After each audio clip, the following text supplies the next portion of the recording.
coming Monday. This coming? Mm-hmm. You put the date on my box? Yeah, fine. Okay. So we'll do selectmen. Oh, yeah. Part of the Good, pardon. We're going to go ahead and get started. Good evening. The board convened this evening at 6:33 p.m. for a non-public session under 91A3, Roman numeral 2A and C, to conduct information regarding personnel. And I'd like to ask you to please join me in the Pledge of Allegiance. I pledge allegiance to the flag of the United States of America and to the republic for which it stands, one nation, under God, indivisible, with liberty and justice for all.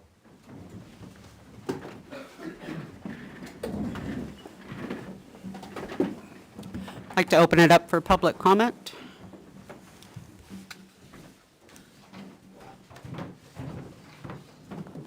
Hi, Jackie Pratt, Winter Road. I watched the planning board meeting this past Thursday. At one point, the gentleman that had complained about the ice cream shop site plan and parking on the street spoke. He said he was sent an email by T.A. Bolton telling him to come to the planning board to address his complaint about the site plan violation. After discussion about not having a code enforcer or land use coordinator, Bruce Fillmore told him the planning board is not an enforcement body, so he told him he needs to go to the Board of Selectmen about the site plan complaint about parking. So I started thinking about it, so I went back on August 26th at the Board of Selectmen meeting. Bruce Fillmore came in and spoke in support of the ice cream shop, and it's a quote from the minutes. Bruce Fillmore stated from the minutes, Mr. Fillmore said that he does not know what authority that the Board of Selectmen has to bring in a business owner in the town and put them on the agenda. Chair Matthews said that the board did not bring them in. The BOS sent them the complaint and they offered to come in and speak with the board. Mr. Fillmore said that he thinks every business owner should pay attention in town to what is going on, because if the Board of Selectmen thinks that they can do that with any business owner in town, then the town has a problem. Chair Matthews stated again that we didn't bring them in, we sent them the complaint and they offered to come in. That same meeting, Jack Meany sits on the planning board as well, and he said, and quotes from the minutes, they are penalizing a business and asking when the Board of Selectmen calls in someone for a site plan review on the agenda, that goes before the planning board. Now, I don't care, I'm not supporting anyone any which way to Saturday on this. That's not my issue. My issue is the whole system. I just don't understand why this is happening this way. They spoke to the Board of Selectmen, but then they send the guy right back to the Board of Selectmen, but they spoke against having the Board of Selectmen even speak on the subject. It just doesn't make any sense to me. This is why the town gets sued. People get tired of this running around and getting on this little circus train. It happened to us for 3+ years, and honestly, we just gave up. We still don't have our answers. It was either that or sue the town. So I don't understand why T.A. Bolton would send the gentleman back to the planning board, because she was at the meeting on August 26th. She heard the planning chair and the other guy that sits on it state that they don't understand why you guys are taking involvement in it. She knows we don't have a code enforcer or a building inspector. We don't have anybody that handles any of this, a land use coordinator. So how is there just not a better system in place? I don't understand how people sit in positions for long periods of time and they just don't have any idea of how these things are handled. That's all I have to say. Thank you.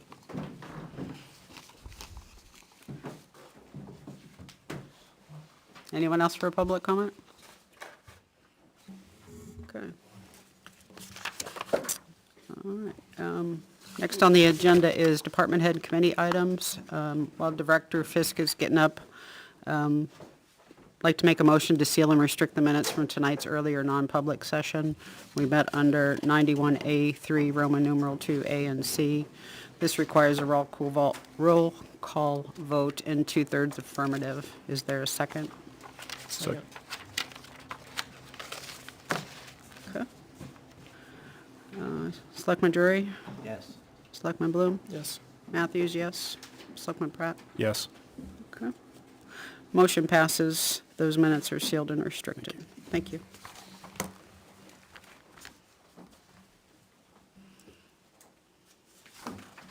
Sorry about the print job. Something went awry for my phone.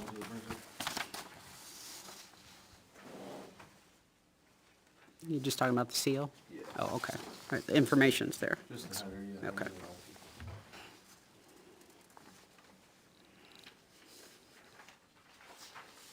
Thank you. Which one do you want to start with? We can start with hauling. Okay. So, Public Works put out a bid for hauling services at the transfer station.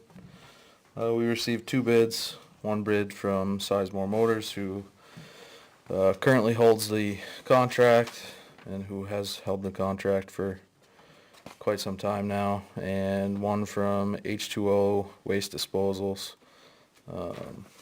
Both companies are local in town. You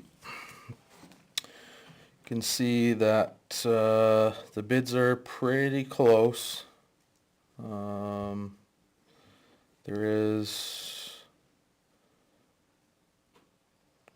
say, loose paper is probably our biggest difference there, about $25 a trip. That trailer really only goes out a limited amount of times every year. Let's say 10, average 10 times.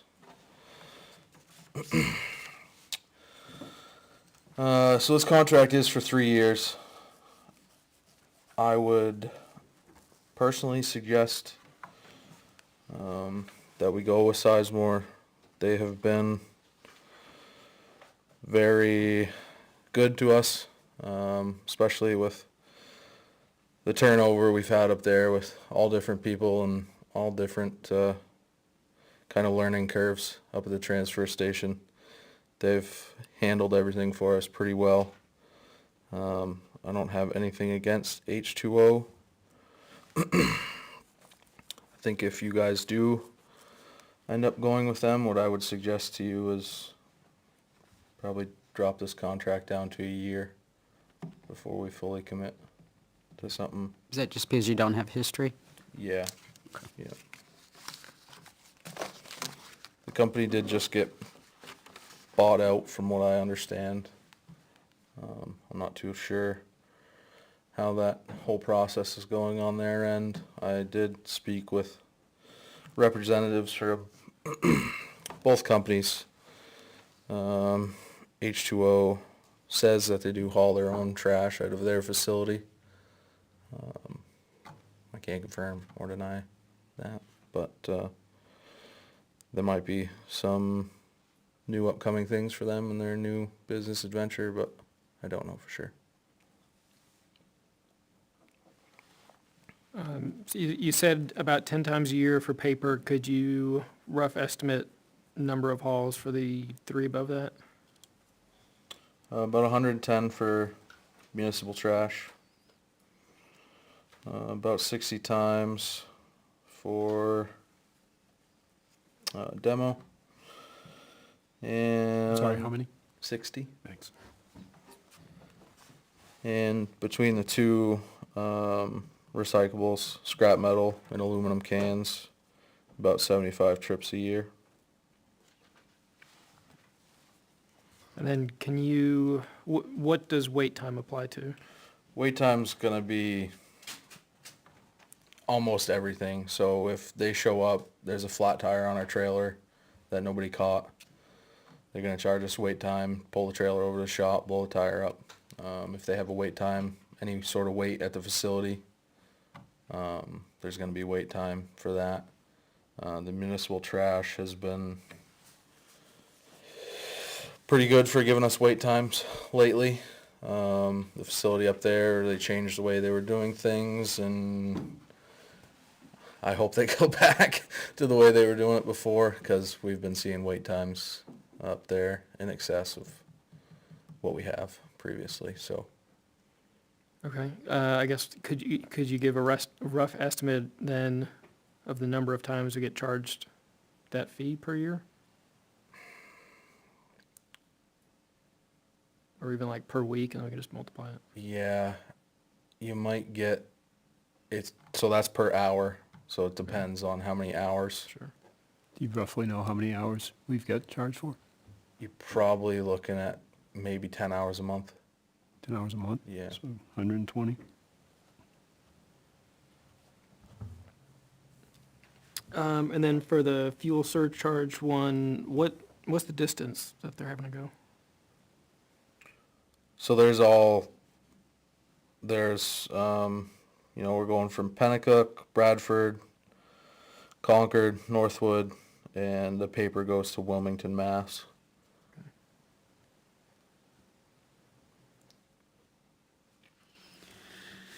That's only if it goes over $4 a gallon. Yeah. For diesel. Yep. Yeah, and they're getting their numbers from the, I don't want to say it wrong. EIA, for the East Coast, New England. Yeah, Energy Information Administration. Yep. Okay, I was reading that wrong. That makes more sense now. Yeah, so if diesel went up to $5, it'd be $25 a trip. On the left. Yes, and the other one would be 35 times 35. times 100. Yep. Okay.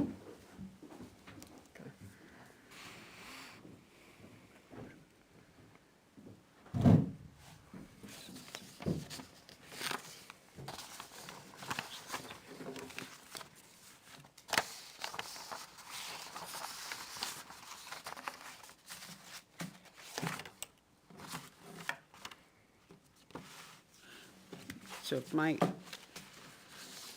calculations are correct, it's roughly $4,000 difference a year. Add it all up total. Yeah. Does that sound right? Yep.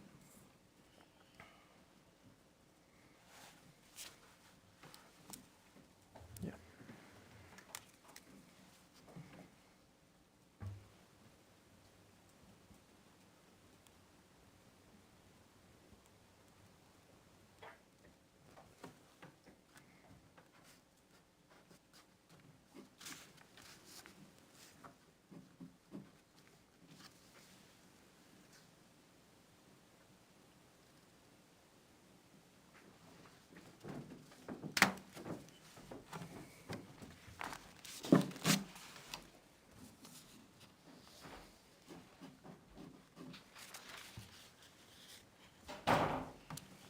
So the demo would be going up again then?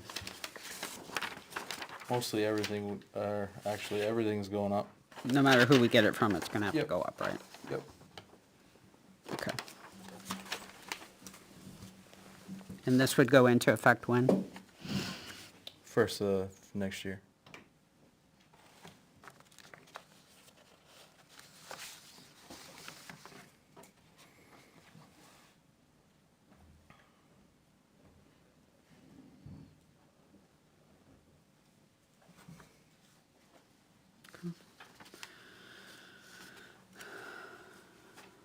Jason recommends Sizemore. Anybody else wanna talk about one or the other?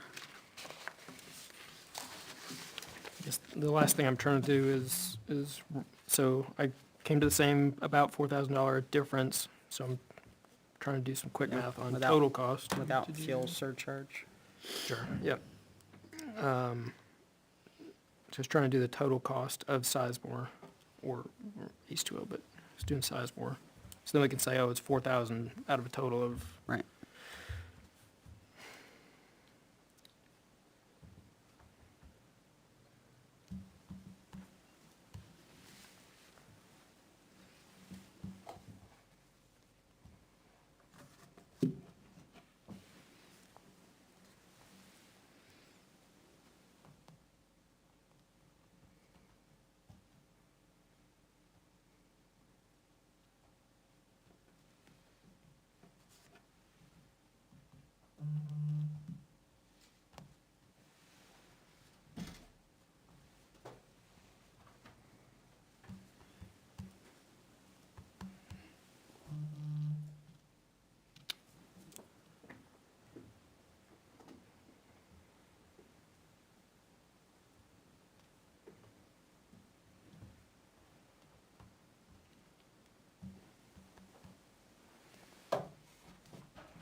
I think it's about 370. I must have lost a decimal somewhere. I came to 80, which, 380 or 80? just 80. Does one of those sound more right than the other? Thought my math said what Janice. Okay. Okay. 270. Yeah, I rounded, you know.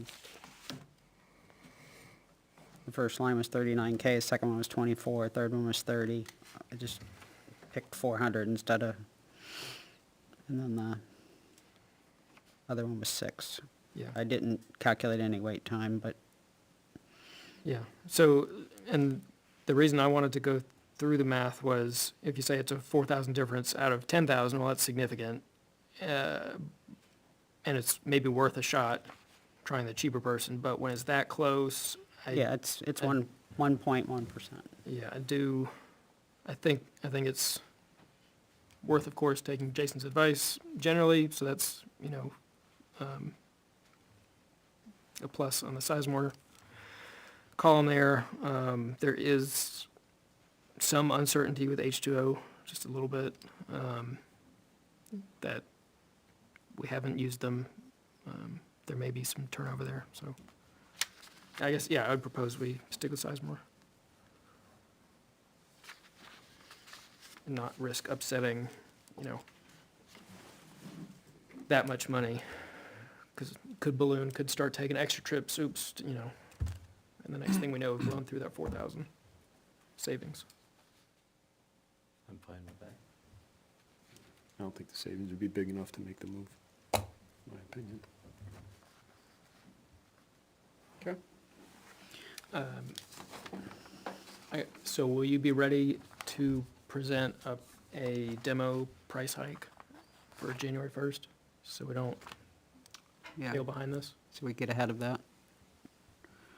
Yep. Yeah, so maybe we want to do that no later than the 15th of December. That way it's in place for January. Okay. Are there any bid numbers or anything we need to reference? Nope, just contract. Okay.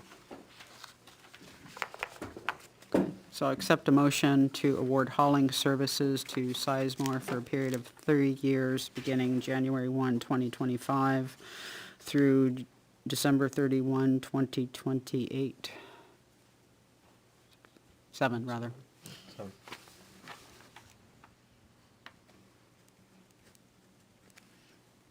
Anyone like to move that? So moved. Second? Moved by Selectman Pratt, seconded by Selectman Bloom. Any further discussion? All in favor, say yes or yay. Yes. Anyone opposed? Anyone abstain? Motion passes 4-0-0.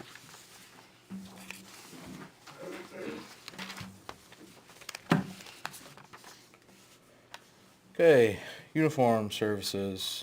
Public Works put out a bid for uniforms. We received 2 bids back, one from Cintas and one from UniFirst. This bid is to supply full-time Public Works employees with uniforms and to supply the Highway Department 3 rugs for the main entrance.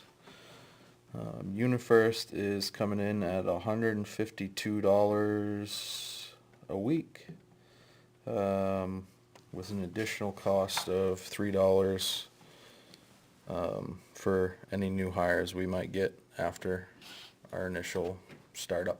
So that means anytime you get a new hire in terms of count above? No, just for the patches. Okay, so it's a one-time?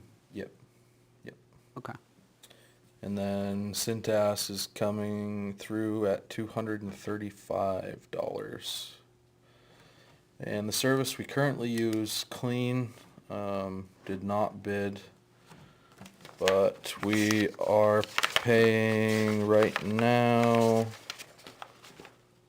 $203 a week. So they would be in the middle of the road between the 3 of them.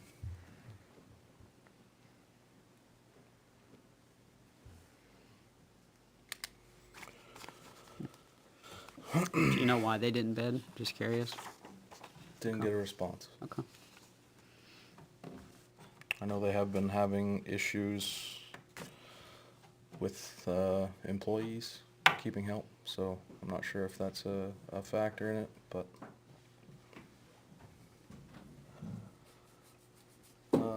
So there's no initial startup cost with either one of these companies. They both have been waived. So I'm gonna recommend that we go with UniFirst.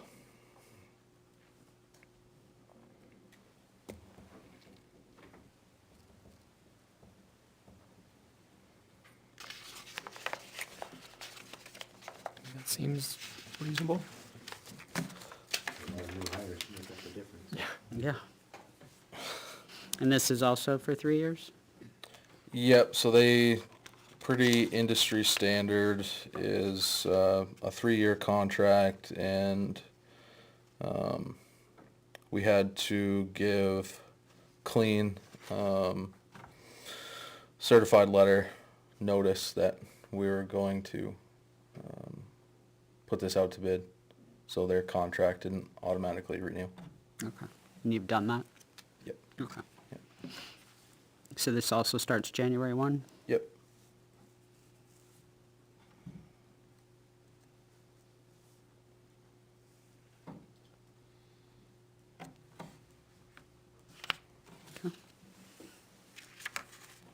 Any other questions for Director Fisk?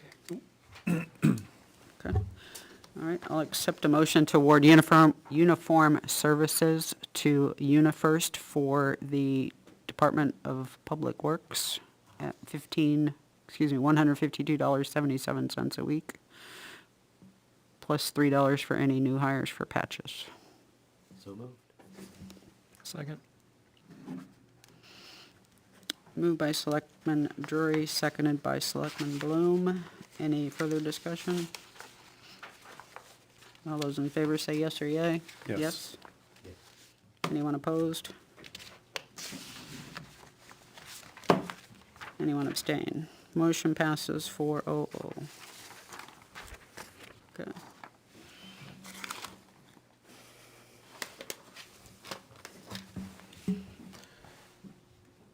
I guess while I'm up here, I'll speak a little bit to the revolving fund.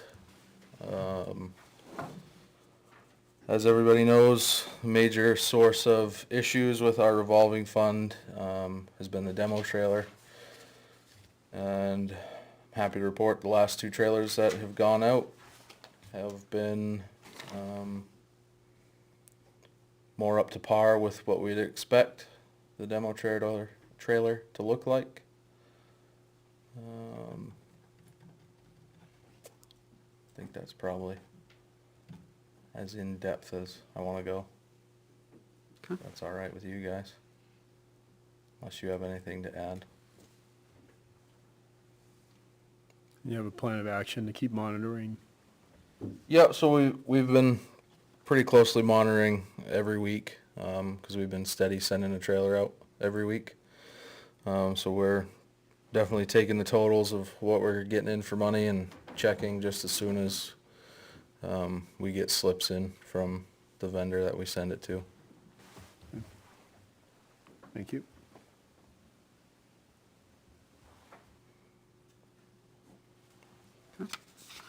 Anything else while you're here?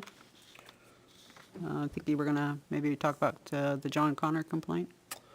Yeah, I can go into a little bit about that. I have a tentative plan. It's nothing that I have gone over with Mr. Hadley yet. But I will be working to get his thoughts on it as soon as possible.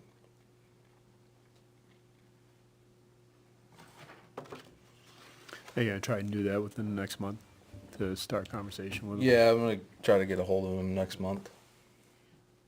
We've been gearing everything up, getting ready for snow. Unfortunately, I woke up this morning and there was snow on the ground, Yeah. so it's on its way. Okay, so the plan that you have, is that comprehensive, or is it just a phase of more to come?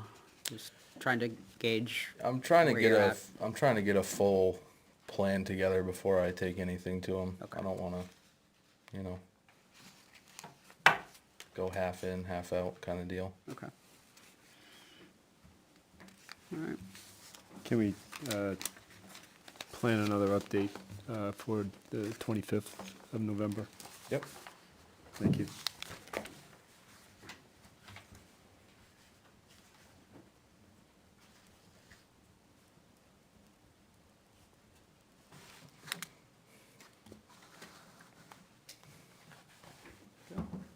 anything else for Director Fisk?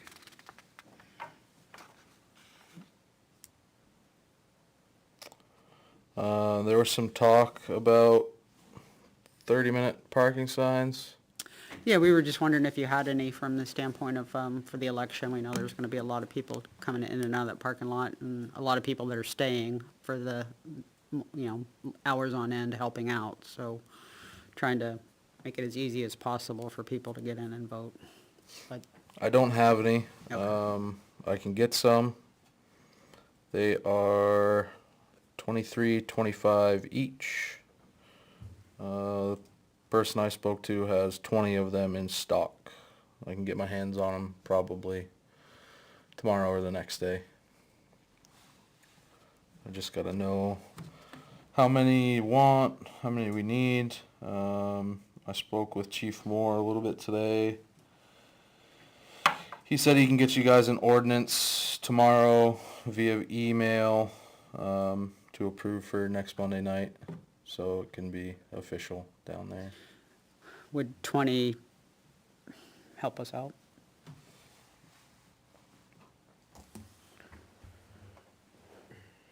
We just want revolving spots, is that what? Yeah, I'm just trying to make sure that, there's spaces up front for people to come and go. We can make an announcement in the morning and periodically through the day to the volunteers that are there saying, hey, if you're gonna stay for a while, would you mind moving your car out? But, they might have to go wait for a parking spot to do that too, so. Yeah. uh, I think for the cost and logistics and everything, I would sooner have like the moderator and the town clerk to do as you described. Yeah. Just as people come in and sign in, Yeah, hey, did you Hey. park? park as far back as you Yeah. can, or, Yeah. yeah. Okay.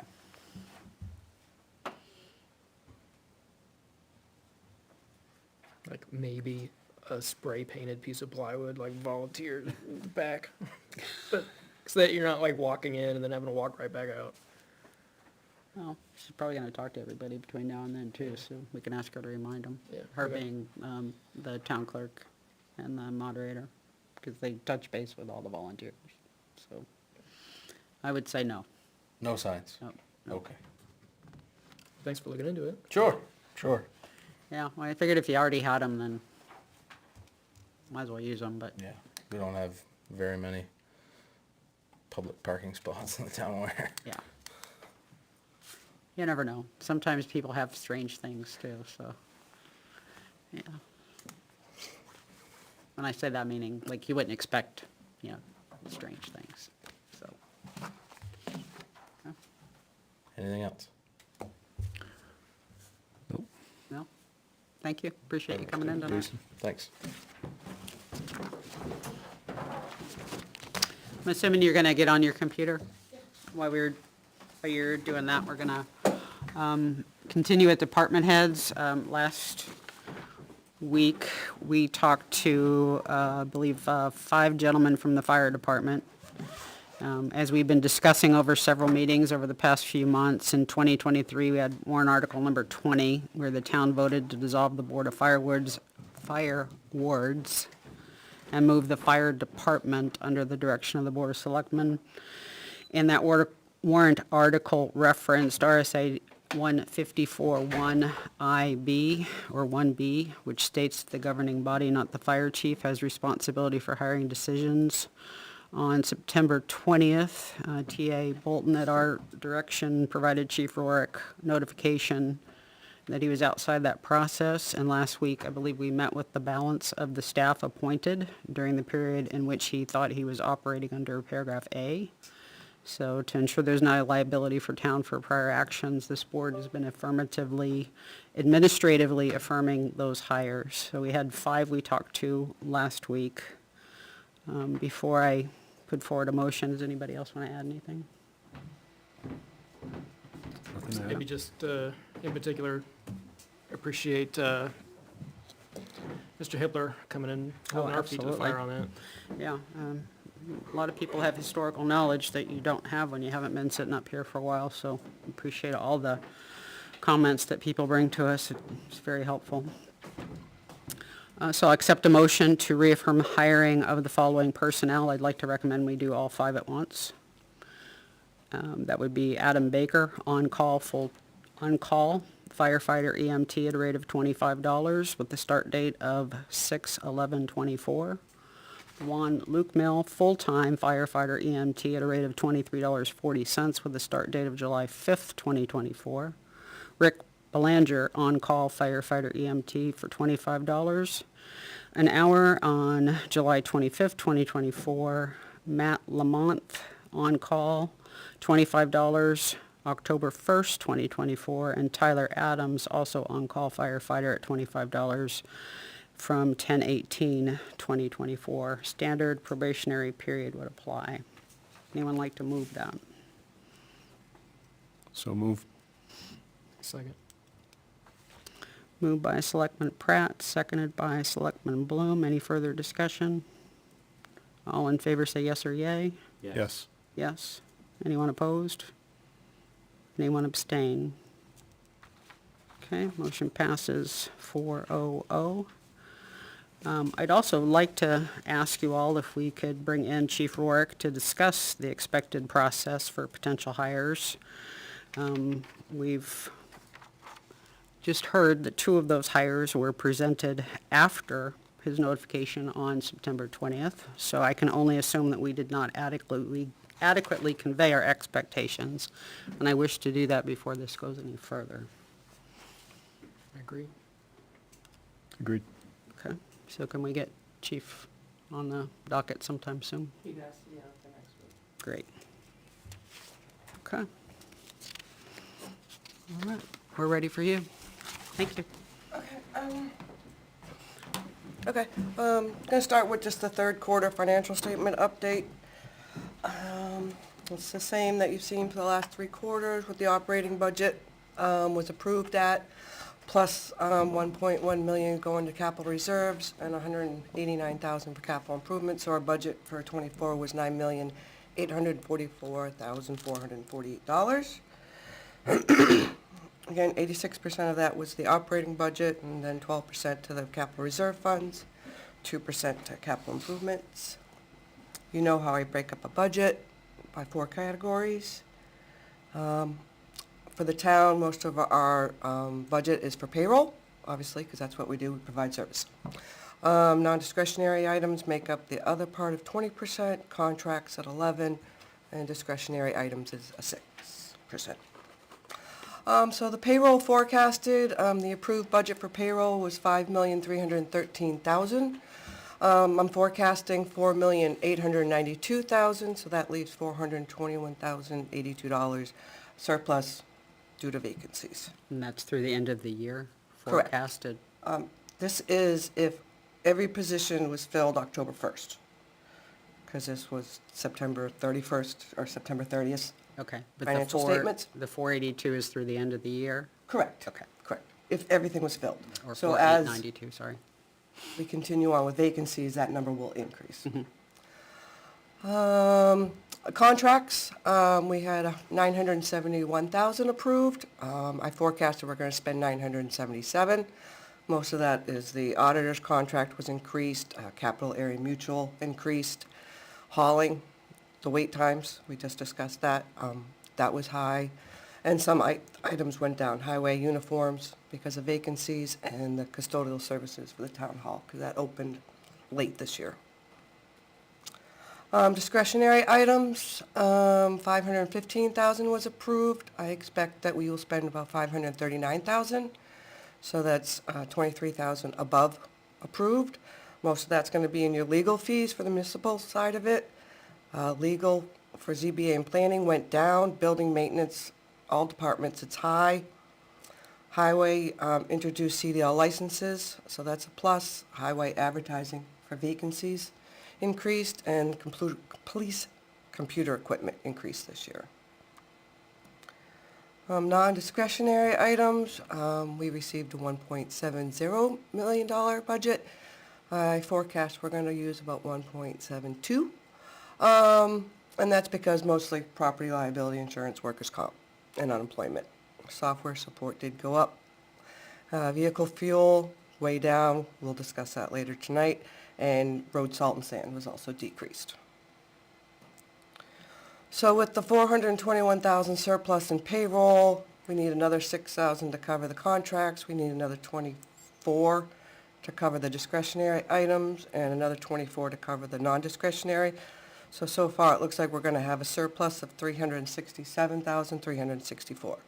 Again, this is all vacancies was filled October 1st.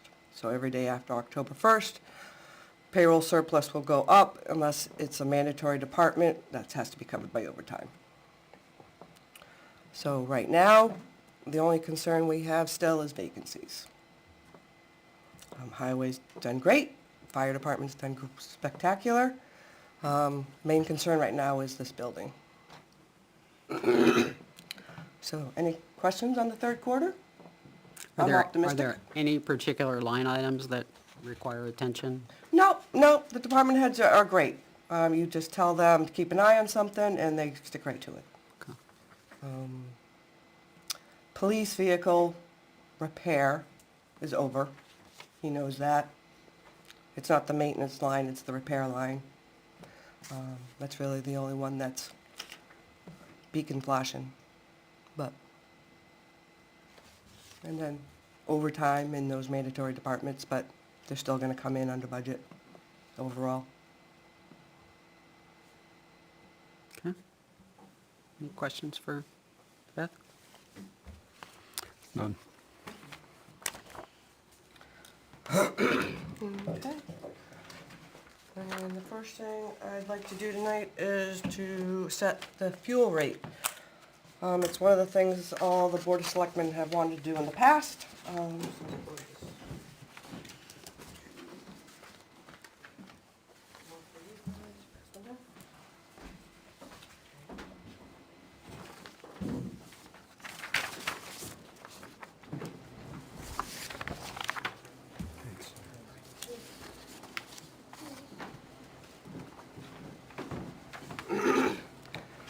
So what I just handed out is, the first page is just what each department has used for fuel this year. Actually, it's a 12-month period, so it's October of '23 through September of '24. On the second page, it just shows you collectively what we are using in unleaded fuel over the last 5 years and what we've used for diesel over the last 5 years. So this is actual consumption? Correct. Okay. Correct.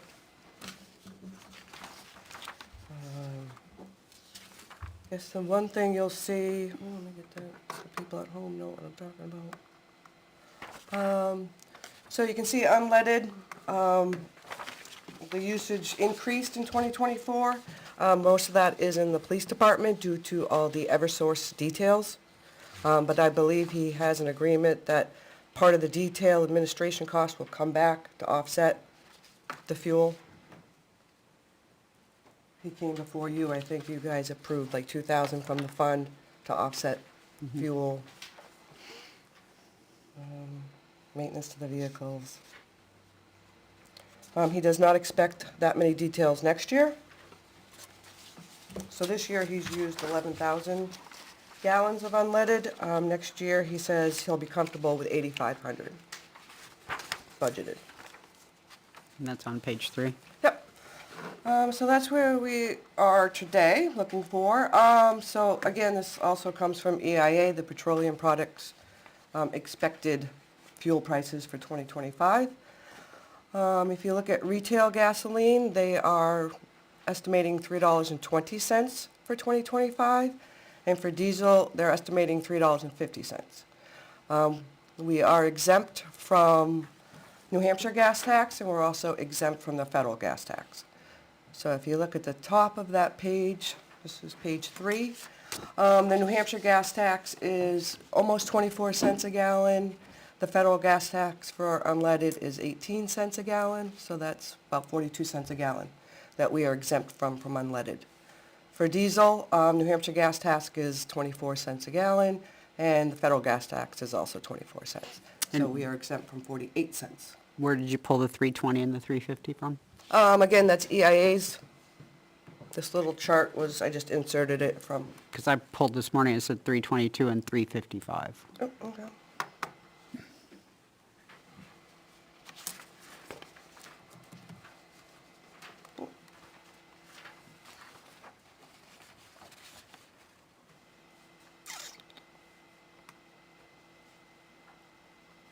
And of course, it only takes one geopolitical Yeah, event I still to have blow all 320. that out of the water. 320 Okay. for, you said, you've got gasoline, you had 322? Gasoline regular grade retail 322.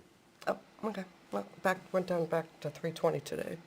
And on highway, diesel, retail 355. What did I have for diesel? 350.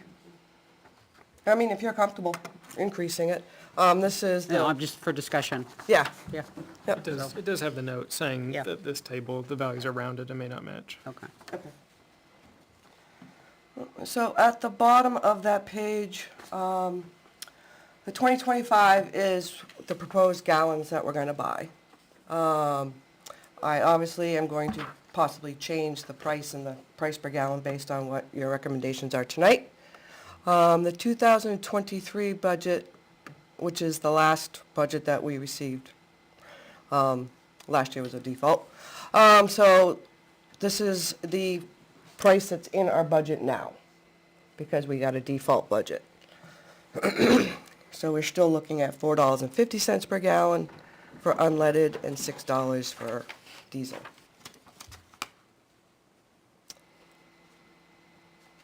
So if we go with the 278 for unleaded and 302 for diesel, our budget will be 118,000, a difference of 160,000.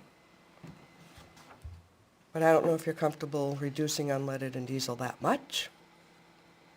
I do not know what diesel at the pumps is right now. I don't know either. I know unleaded I paid $2.99 yesterday, so. For diesel? Okay.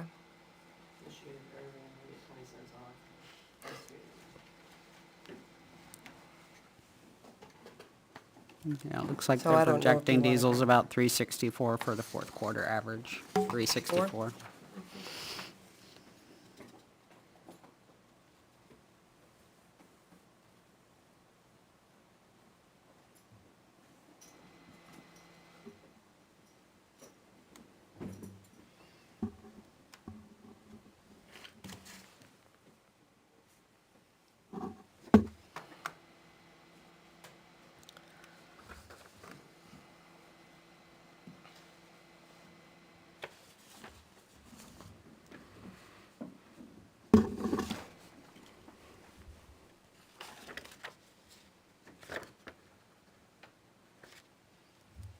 Thoughts?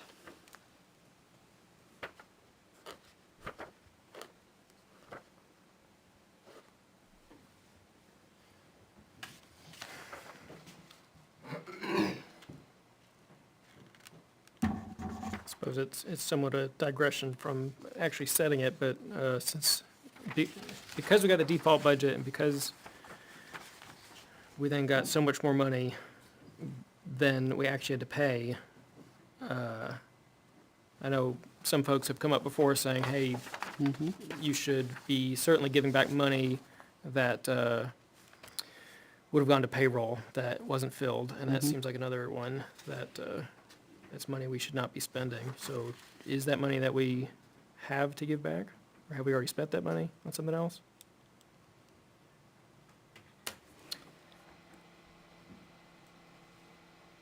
Okay, I get what you're asking. Okay, I was gonna say, because this number really doesn't exist, because of the gallons and what we're paying now per gallon. So this is the number that's in the budget now. This is next year's. Sure. We're obviously gonna give a lot back, and we have in highway. And that's my point, is the 2024, which doesn't, because Yeah. we're looking at 25, but 2024 being between them was certainly lower than 23. But we were given the default budget, and so we were given a large pile of money for fuel, did not use all of it. Correct. So do we have the remainder of that set aside that we can give back, or has that already had to go There somewhere is a else? lot that we are gonna give back out of fuel. Police went over, obviously, because of all the details they had. But when we were here to discuss, I wanna say it was the extra money from landfill, we took that money out of Jason's surplus of his fuel line that we knew we weren't gonna spend it all. Okay, So some of those items have already been Yeah, earmarked, yeah. but okay, there will be a lot going back because fuel. okay. Okay. And could you educate me on John Stark being Okay. in this number? Yep, so the highway department actually buys all the fuel, Uh-huh. and they pay to have the tanks filled. John Stark comes and uses it, and I invoice them every month. But we get reimbursed for that, but we do have to buy it first. Okay.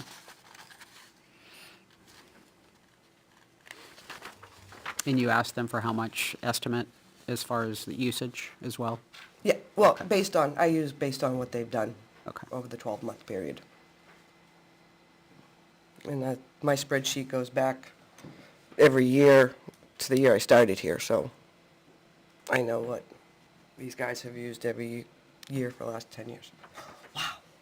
Okay. And the prices that are on here are not including taxes?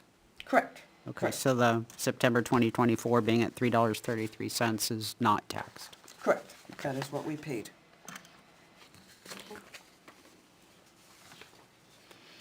And John Stark in turn pays back the exact cost of the fuel? Yes. Yes, I invoice them monthly.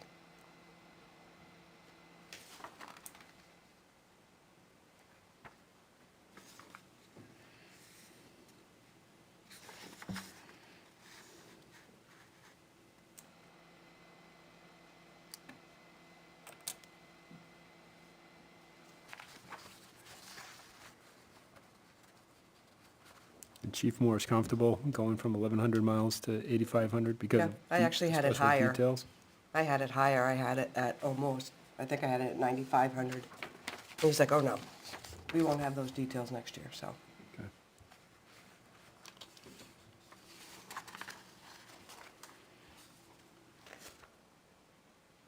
And we've been without a full-time building person for a while. Is that accounted for in the 25 estimate, Yeah, forecast, budget, whatever? Yeah? yeah, that's, so the 400 gallons that I got for unleaded, that was back when we had, when we had a full-time, or Okay. when we had a permanent, how much was used annually. Okay. Definitely not based off this year's.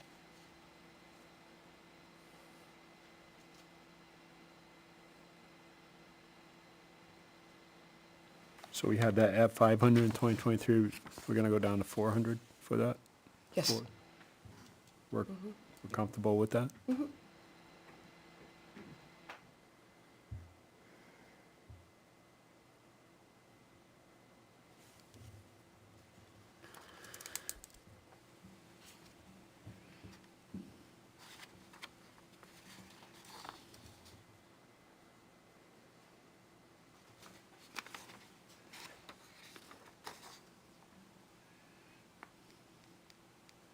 I don't think I'm particularly comfortable going that low with the numbers on this chart.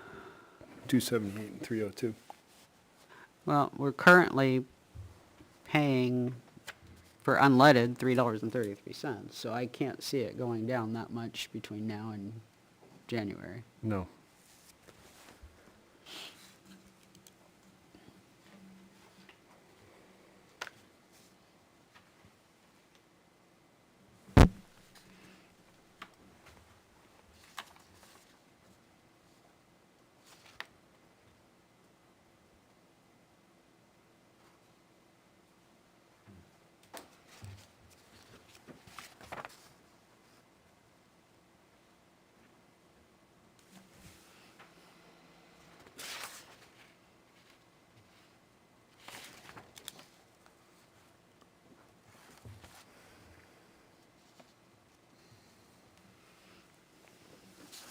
Yes, looking at the second page, Highway Department.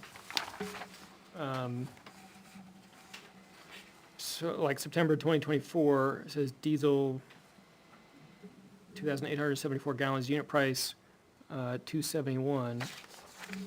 Why is that different from all the other diesel unit prices of September 2024?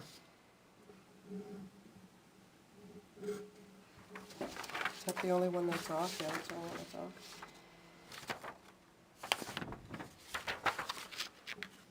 The only thing I can think of is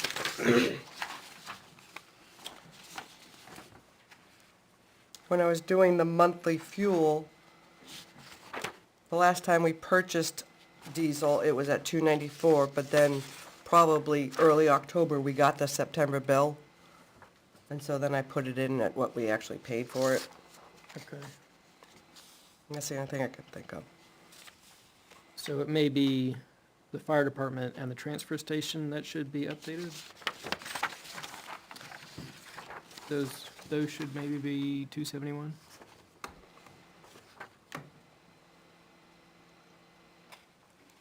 Well, on the first page, they're all 294. Yeah. Right, that's Because what I'm what I saying. would think is, like September 1st to like, say, September 28th, the last time we bought diesel, it was at $2.94. Say we got diesel delivered September 30th, and that came in at $2.71. So they used from September 1st to September 29th, the Of the- $2.94. Yeah, And I then when guess- he got the last delivery, yeah. What I'm trying to Yeah, I look at is like the most recent price. The next time they fill up, they'd be billed out at 271, correct, correct? because that's what's in the tank now, 271.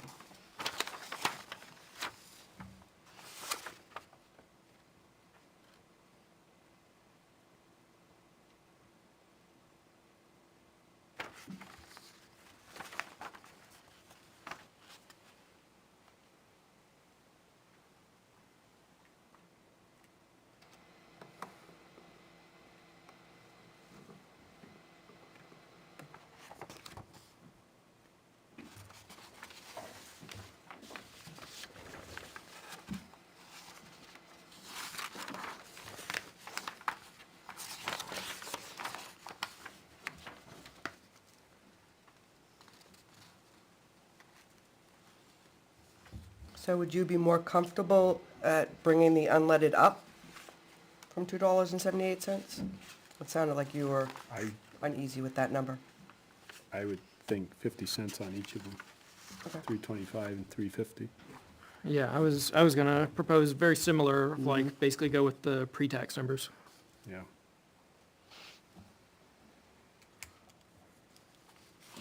And almost flip them because diesel's lower right now, but.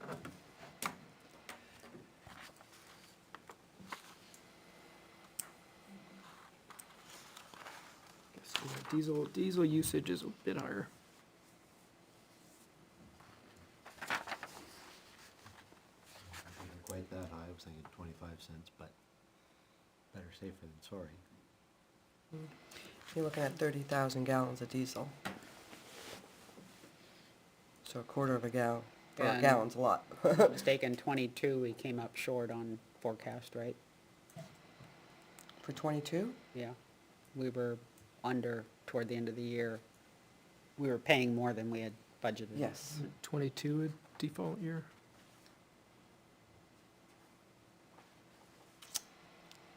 Not sure. Probably, or I Probably, thought yeah. 23 was the first 23 not default in right. like 4 years. Yeah.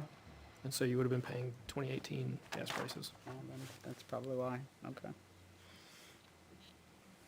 And that's probably why in 23 these numbers were, Yeah, so high, because it was under forecasted the year before. yeah. In the prior 4 years. Yep. Okay. So I heard a proposal of 325 and 350.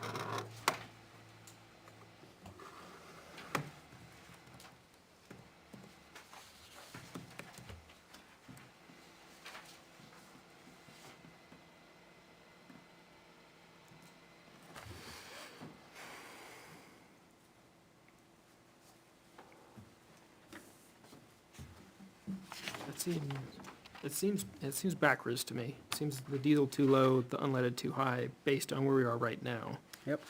Yeah. If you look at the deliveries, June for unleaded was 320, and August was 333. You typically do pay more during the summer for unleaded. But it's pretty much gone up every time it's been delivered. Throughout the, Yeah. yeah, so, but the forecast is $3.22. Yeah. I think it's also, so, I generally don't like the idea of tax withholdings, but, I think we also need to take into account that if this budget is approved, the one following may not be. And if we cut too close to the bone, then there's some serious trouble, 2 years from now. Yeah, well, I'm also of the opinion that we should shoot for a approved budget every single year. Sure, So that we don't have absolutely. to do this Yep. gaming. Yep, absolutely. But we can buy down some of that risk if we go a little bit over and commit to saying, hey, if we come under, like, we're not gonna spend that on something else. Trust me. Right, I know, that's why I From the don't like. government, and I'm here to help. No, I get it. I get it. That's why I started that statement with, I don't like Yep. tax withholdings, because now you have to claw your money back. But sitting on this side of the table, I don't want to leave the trucks empty in the middle of a snowstorm. I concur 100% with that statement. I don't either. And, you know, our job is to manage risk. Yep.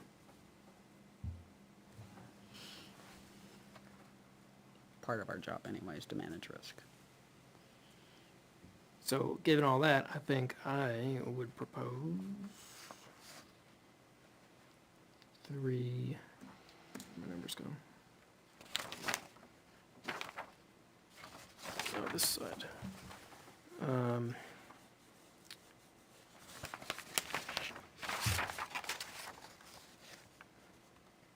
I would propose 325 for diesel and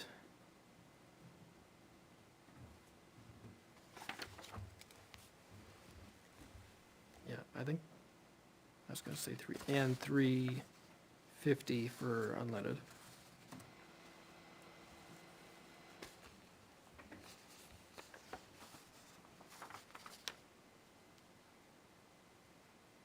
Even though diesel is historically more expensive? I think historically it trails, right? Recently, it's been more expensive, but historically, I think if you go back, you'd see it's less expensive. I thought it was like a derivative function, like it's always following Yeah. the curve of the unleaded. Well, it always, you're right, it always fluctuates a little bit behind. but I'm sorry, I'm confusing it with premium. Never mind. Yeah, that's all right. I would- Disregard what I said. So, yes, I would say it trails in its change, but I would say historically, the price is always, is always higher. So it's always gonna be, it's always gonna follow, but it's always gonna be higher than your cheap gas. Very rarely do we see it drop. I mean, yeah, there are occasions when it drops below the, I mean, like right now. That's- That's part of why I'm, like, if my understanding holds, and if we are in a period of maybe diesel's lower for a bit before we swing back to diesel being higher for a bit. So why is our diesel so low? Because it seems at the pumps, diesel's still higher than unleaded. Don't know, that's just the price that we get. We use Dead River. We've always used Dead River. I am in agreement with Selectman Drury.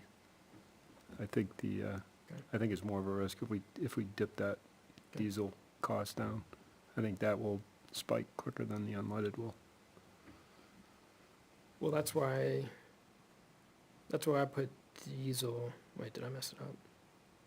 No, You have diesel less expensive than gasoline. right, if I do a quick check, I'm seeing, $2.97 for regular and $3.76 for, Yeah, I mean, so that's, really, that's right now at one gas station, but still. Yeah, and if you look at AAA, they're saying today's New Hampshire average gas price for unleaded is $3.03, and diesel's $3.72. Those include taxes, though. Yeah. So they're not apples and oranges, but if you back out I mean, that, that's a whole dollar then. Is there any chance this, 42 and 40. the September 2024 was a typo of the 271?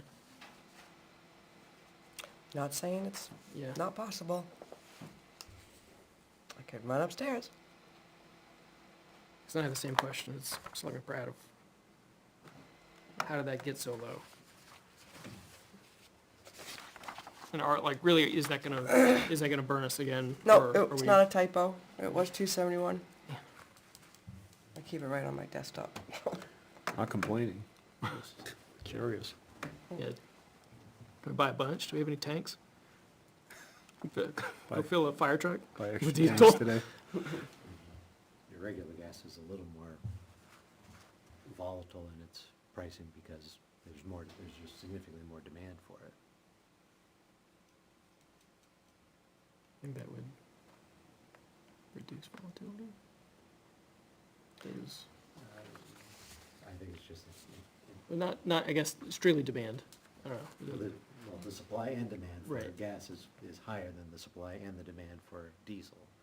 So, yes, again, I don't think diesel varies quite as much as the gas prices, but your demand doesn't change very much for it. We also are in an election season. Yeah. That doesn't make it fluctuate at all. Yeah. You wanna put it on for 2 weeks and see what happens? Well, I was gonna say, Yeah. whatever we do tonight, we do have the opportunity, and whatever happens in 2 weeks or more, I Yeah. think we can even go into December and revisit this, Yeah. correct? I just want to give these numbers Right, but we because need to for start some somewhere. departments, these are large numbers. Right. So when they come to you with their proposed budget, I don't want blanks. I want you to have Yeah. a number in there. And yes, you can change it at a later time, but Yeah, I mean, even into December, Oh, yeah. correct? Okay. So this What- is not the final time we can Yeah. discuss this. but I mean, if you look at highway, it's almost 325 and $83,000. 350. I don't wanna leave that blank. It's at 325 and 350? Yeah, unleaded 325, 350 diesel. Yeah, okay. That's, I guess I've talked myself in a circle, pretty much back to where we were, pre-tax.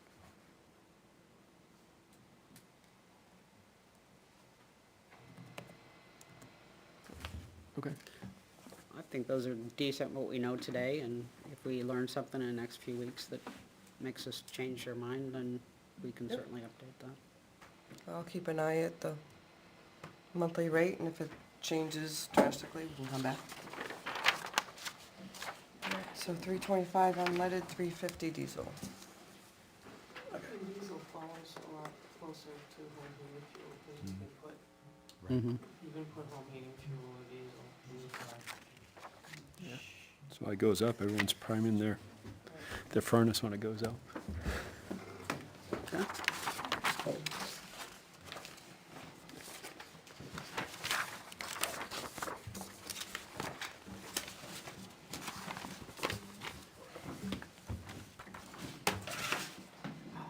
Oh, phew.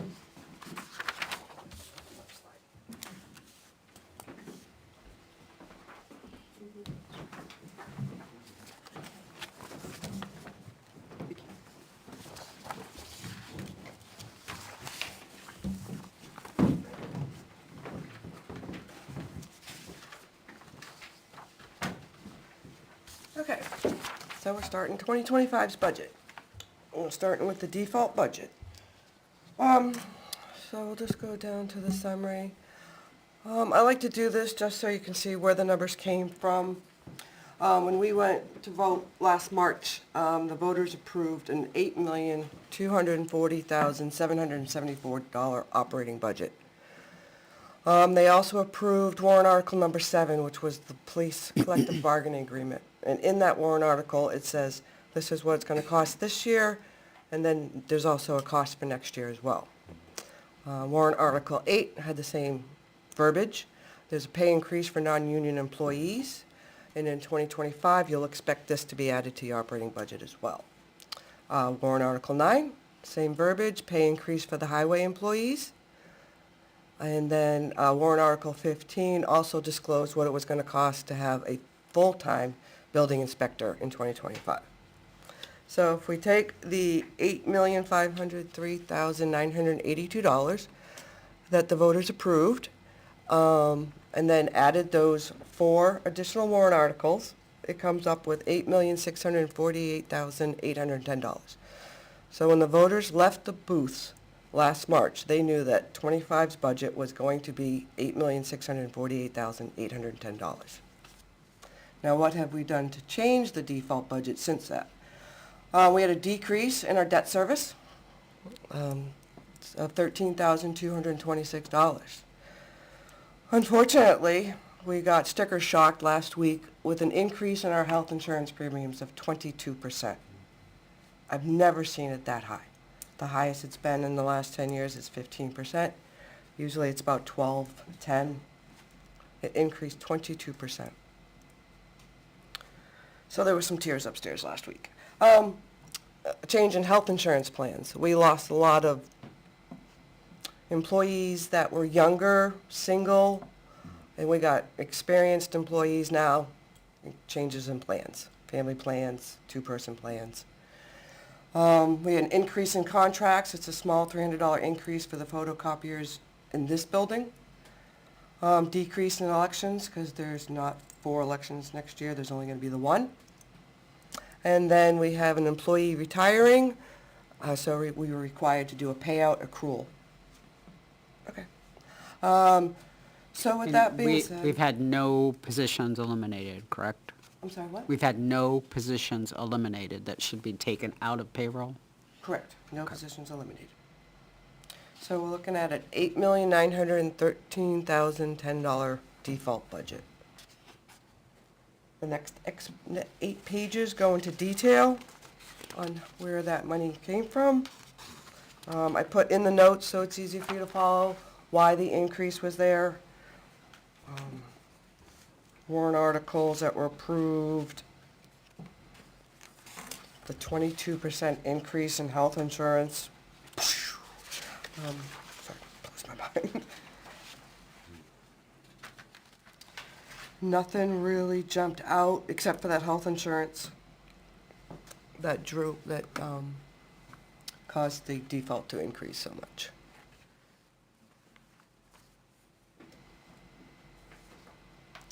And these are in whole dollars, correct, on the page 2 through 9? Okay.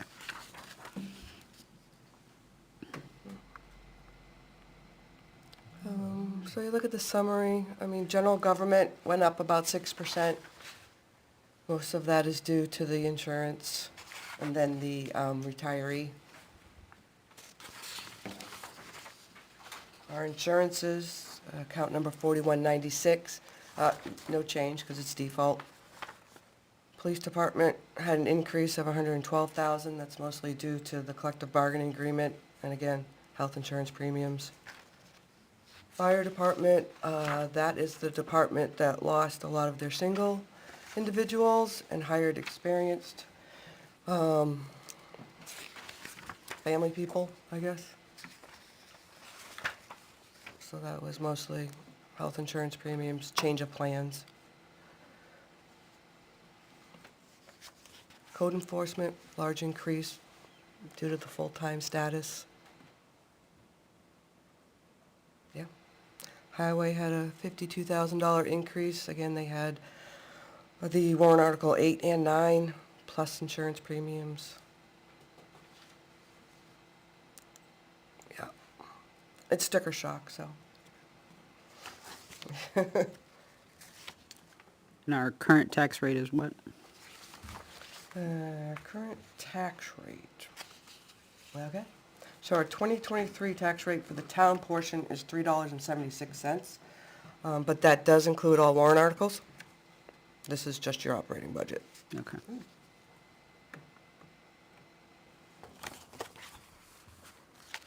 Unfortunately, we are unable to set our tax rate until next Monday, so then we can compare the two dollar-wise, but Okay. at least you can see what it is. We're estimating next year's to be about $3.73 for the default. On these handouts, what's the left column? There's a P or a D, an ND, a C. Okay, I put everything into 4 categories: payroll, contract, non-discretionary, and discretionary. So that way, when I do a filter, I can Thank you. grab them. And I read and listen earlier, I think you said that. Usually I hide that column when I print it, so sorry about that. I think it's Andy. Yeah. And then the middle column there would be just the line number, and then the third column is the account number, so I can filter, if I'm looking, health insurance, I can just pick all 210s are health insurance in every department, every 210 in every department's health insurance.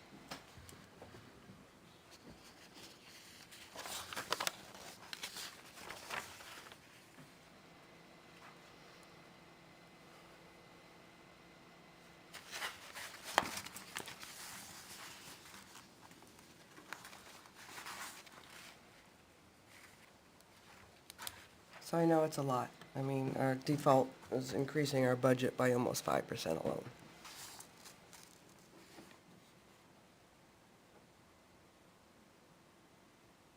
But again, the approved budget was a default budget. It's 23's numbers. So if you look at inflation for the last 2 years, much higher than 4.81%.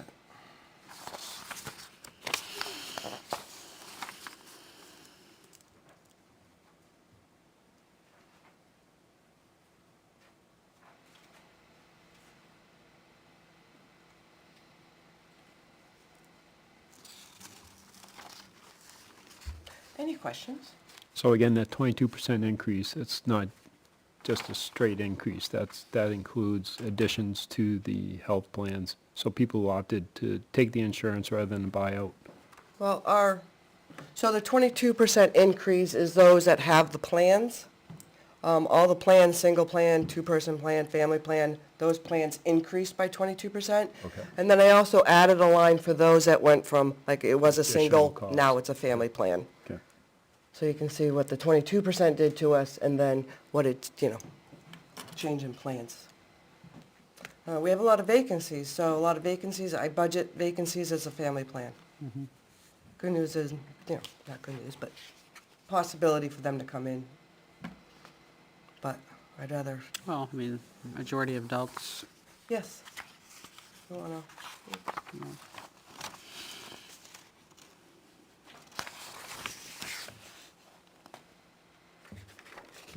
so next week, you're gonna have the DRA information? So we Yes. can actually very confident talk that about she will be. 24's tax rate? Yeah.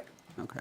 There's a few items that she was missing from John Stark in the DOE, but she was very confident that hopefully Wednesday we'll talk, Okay, finalize it, and I'll be back on Monday with those numbers. okay.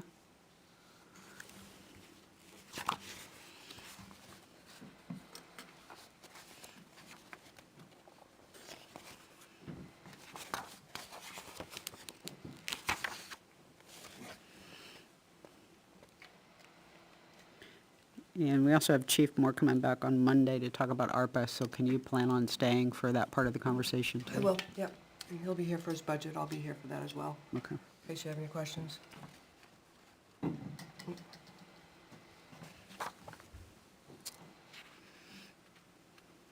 So this is our default budget. The only thing that would change this is when vacancies are filled.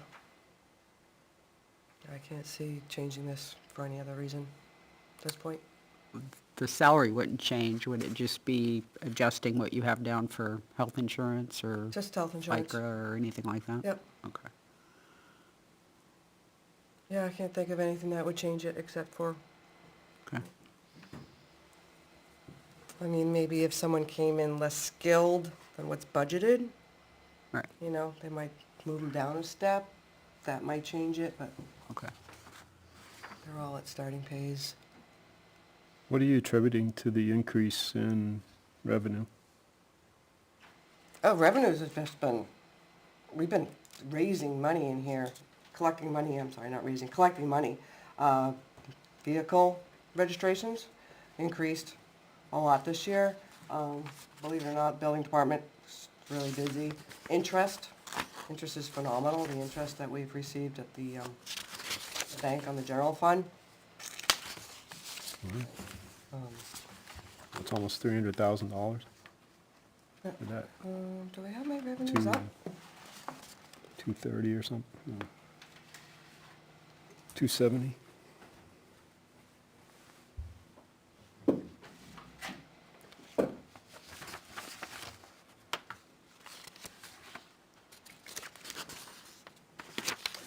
I'm not sure where you see let's see. revenue on this, sir. First page.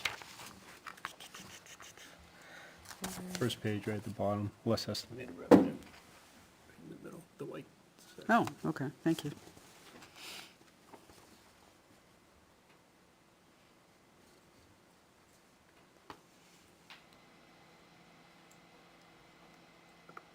Yeah, so the 4 million that we have for this one, that included a large grant reimbursement. So technically this year we're gonna be, so the numbers on this was when we went to the voters. This was our estimated revenues last year when we went to the voters. What I'm setting with DRA now is hopefully 4 million too, is what we're gonna bring in this year Wow. to offset our large operating budget.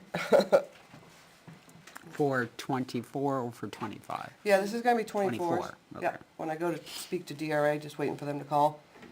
This is the number that we're, hopefully, she'll also give me some solid numbers on the meals and rooms tax, highway block grant, well, we know what that is. What other number? Meals and rooms, flood control. There's another one. Oh, forest, federal and forest land.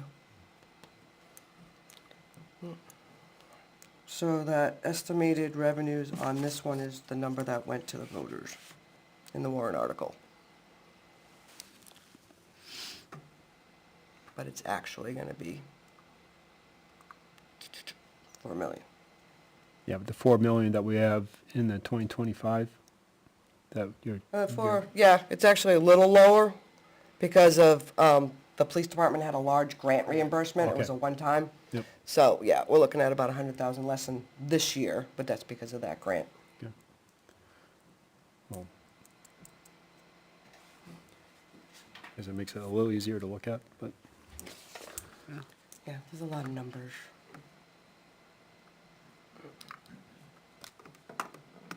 Any questions on the default budget? It doesn't have to be tonight. I mean, obviously, it's a lot to, Can you go back to that forest one? Just, the revenue? yes. It was, for this year, it was oddly low. I'm just curious why. What we've received? Line 30? What we received? Yep. Yeah, we've only received one portion of it. We get two. We get another one for about 4,800. Comes in, the state usually gives That's us our weird. money like December 29th. Okay. Yeah, It's weird to do, to me, like, not knowing how all this works, but to Yeah. do two payments, and the cost of doing two payments, and the first one's $300. Yep. And the second one's 4,700 or whatever. Yep. It seems not worth doing the first one.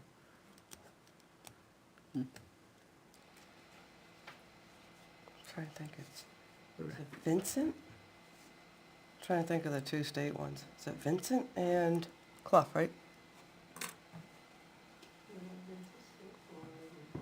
Yeah, I guess they might do it by property. yeah. One could be state, one could be federal. Yeah, okay. Just curious, thank you.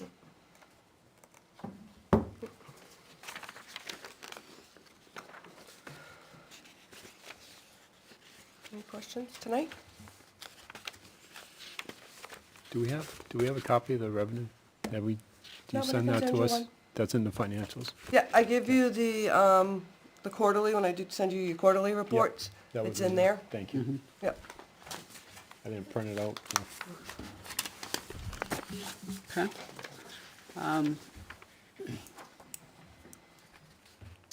Question for you, not related to budgeting, but related to onboarding. Okay. When you onboard somebody, do you check for this board having approved the hire? No. Can you start doing that, Yes. please? Yep. Okay, thank you. Yeah, you do everyone. You do Parks and Rec now, don't you? Yep. Yeah, I couldn't think of anybody we don't do. Yeah. I was gonna say Parks and Rec, but I think in the last 2 years, you guys have been doing Parks and Rec. Do the library? No, you do not do the No, library. we do not do the library. Yeah. Yeah, so the library and the fire, well, the fire used to be their own little, so now merging them is a learning process. Yeah, Yeah. fire was the reason I was asking. Yeah, I yeah. wasn't thinking about library, but, yeah. Yeah, they used to Yeah, both we be do their not own do little library. islands.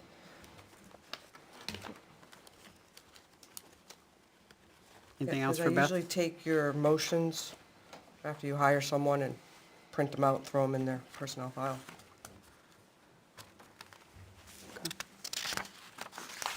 Thank you very much for the information. And I'll see you next week. I'll entertain if you guys have a question. So just, Sharon, you definitely met Terry. No. Here's on the finance committee. Oh, nice to meet you. I recognize you, but after the preliminary, no. Ah, okay. Do you have any questions? You're welcome to get up to the podium and ask. No? Okay. All right. Thank you.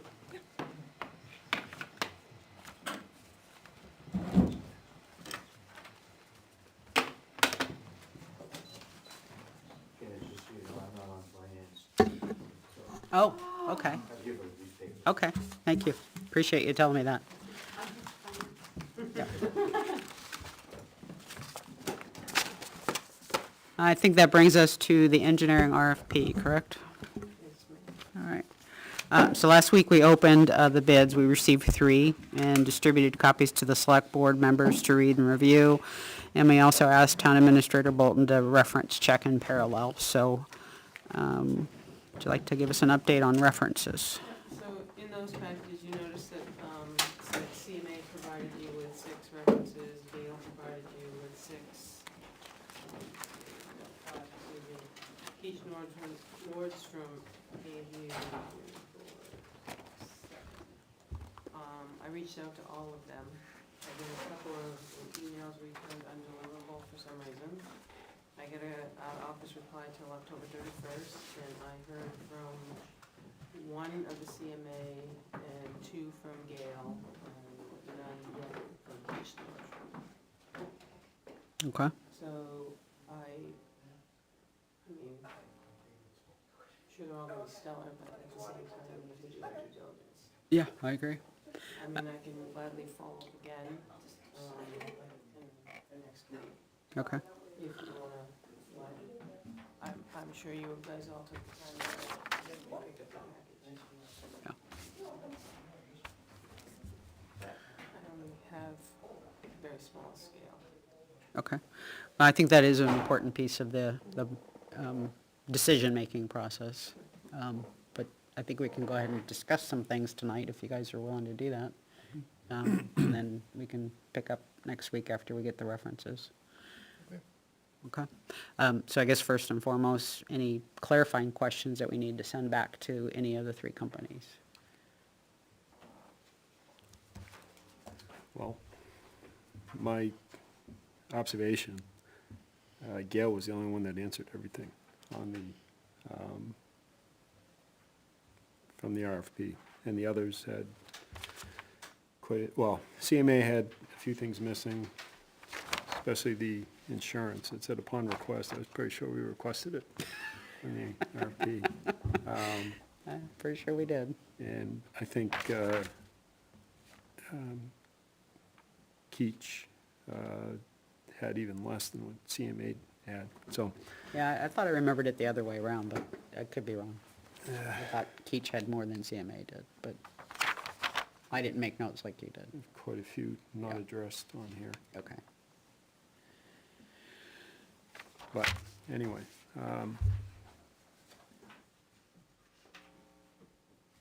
So that would lead, yeah, it'd be nice to have some of that information. Okay.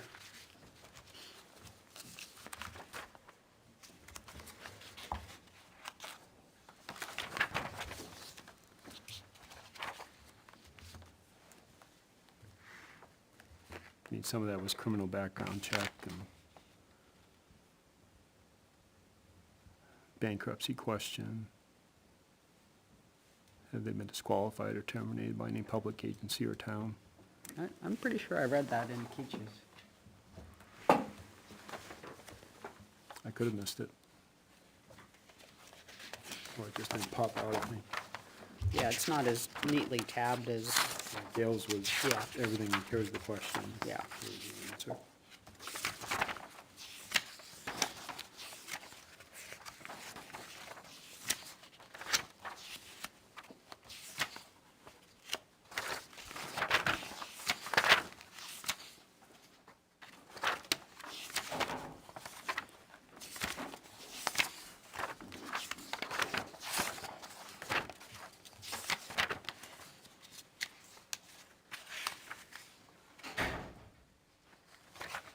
Yeah, these aren't numbered pages, so it's under, conflicts and insolvency. Kind of about the middle of the packet. Starts at the top with insurance.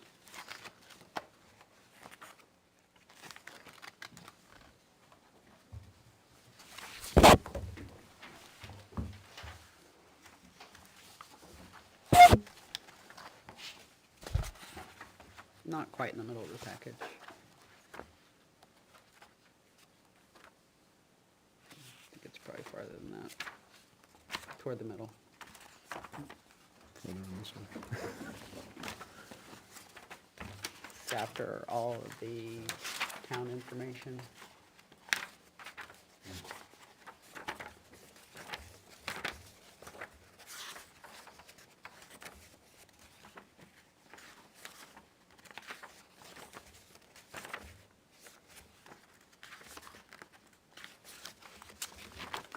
Thank you.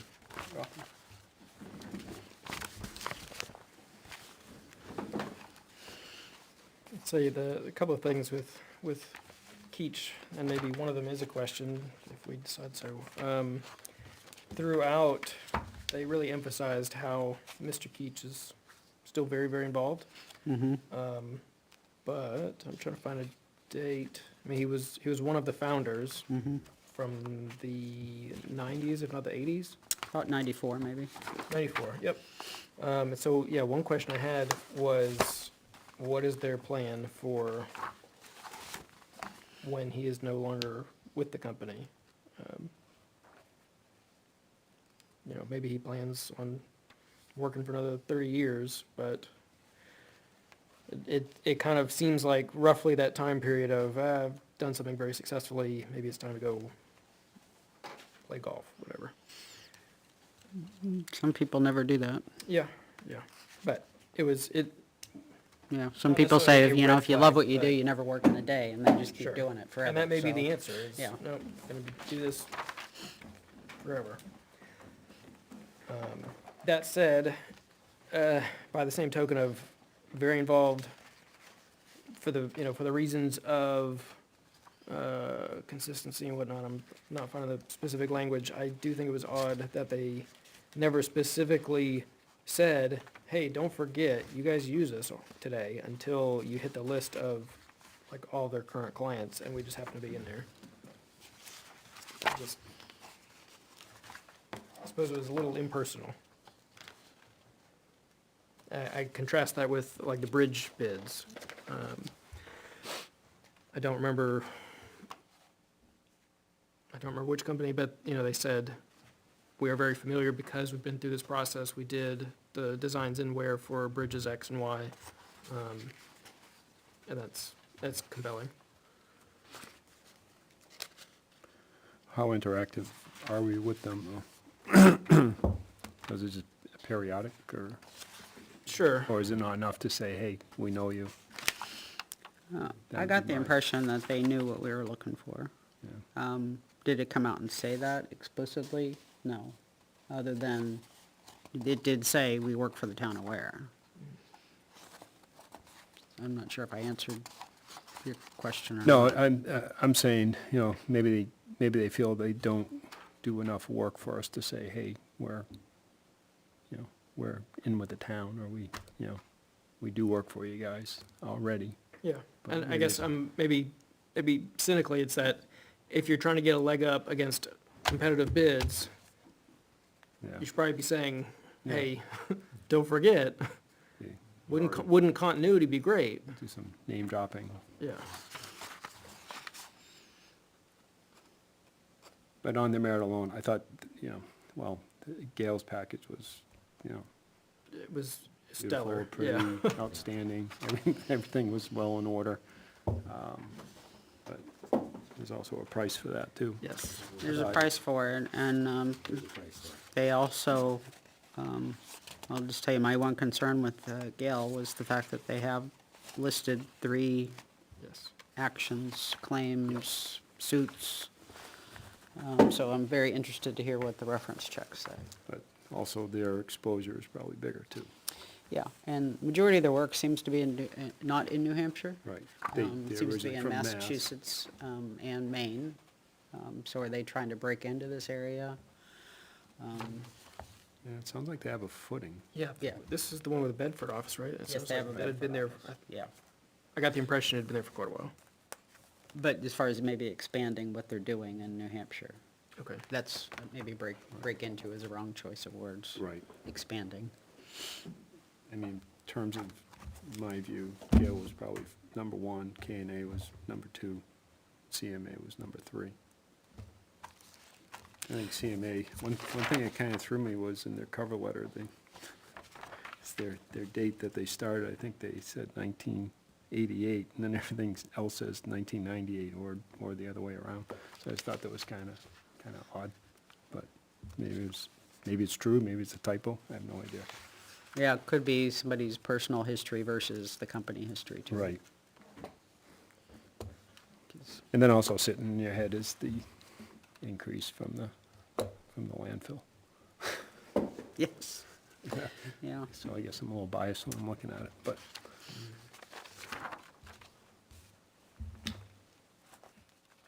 I only saw one company say for sure 3 years. Did you find anything in your review that had prices good for all 3 years? you know what, I didn't even really look at that, but I did see the one was for 3 years. But I Yeah. didn't look at the other 2 to see what they had said. Okay.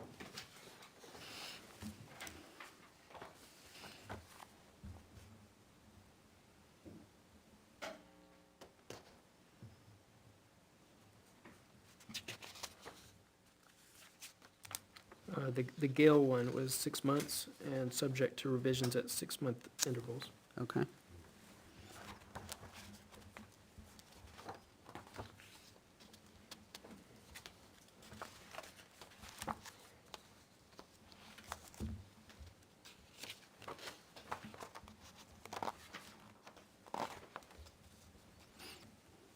Okay. Based on what you guys saw, do we need to run this by the planning board and/or DPW? Do you believe there's any indecision that any of these 3 companies can meet everything that DPW and planning need? I thought the samples for all of them were pretty comprehensive and detailed. So I don't think we would need any further discussion about them. Anybody have a different opinion?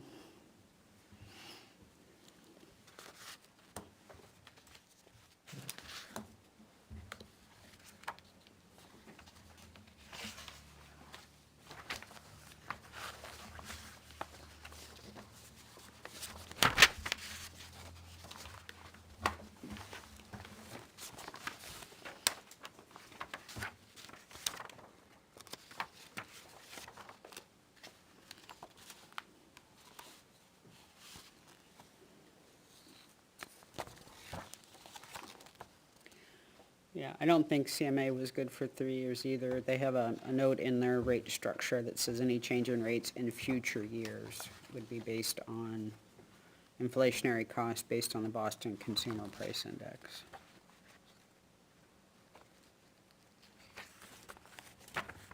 So I took that to mean their rates are for 25 and that's it. the same impression.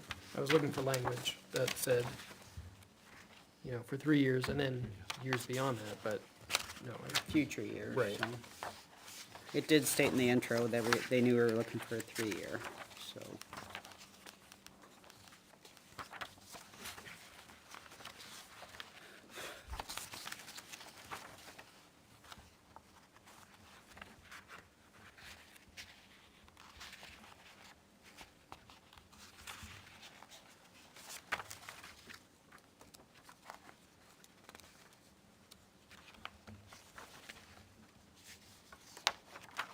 Did you review any of the proposals other than the references? Just wondered if you had any inputs. No, I've worked with KNA over many years because he's been the guy. Mm-hmm. We don't use him a lot. Right now, you're using him to, he's had us, Cortland Ave is in the process of finishing up for us to take over. Mm-hmm. So they're, in the subdivision regulations, require constant milestones and constant oversight. And they've been out there and he's been back and forth with the planning board over that. Before that, we may have sent a couple of things on drainage. We sent on the gutter done, we sent drainage review. Cold Springs years ago, we had him look at that, down at the parking lot. But if you're not busy, you don't use them. If you don't have a road that's being built, you're not having any oversight. Mhm. It's the occasional send over for a review of a plan. And then, you know, I had said before about having him maybe look at East Road at some point. You know what I mean, as a thought, you know, for Jason's AOT. Mm-hmm. The other ones seem to me, were like bigger projects, like the road extensions and things like that. More so than what I was used to.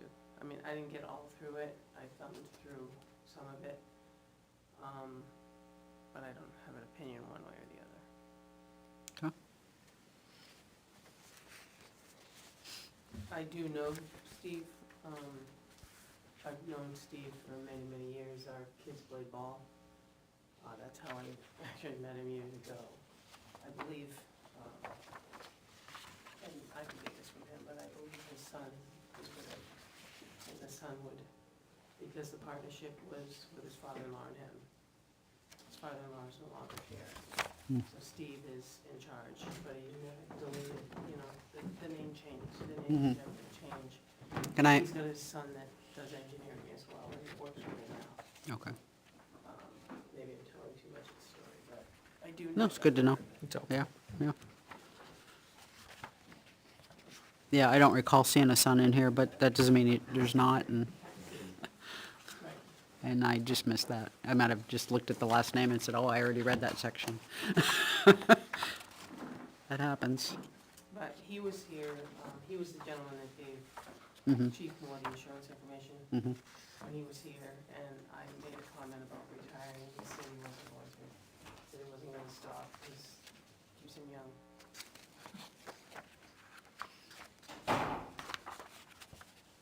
That's, like I said, something that, Yeah, oh, that's good enough. we can all say that.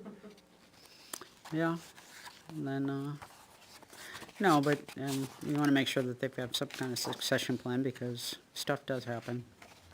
I think he worked for many, many towns. He spent 30-plus years as a moderator in a certain ward, Mm-hmm, so he does have a little bit of that, you know, Yeah. the municipal part, as far as zoning, mm-hmm. you know. Okay.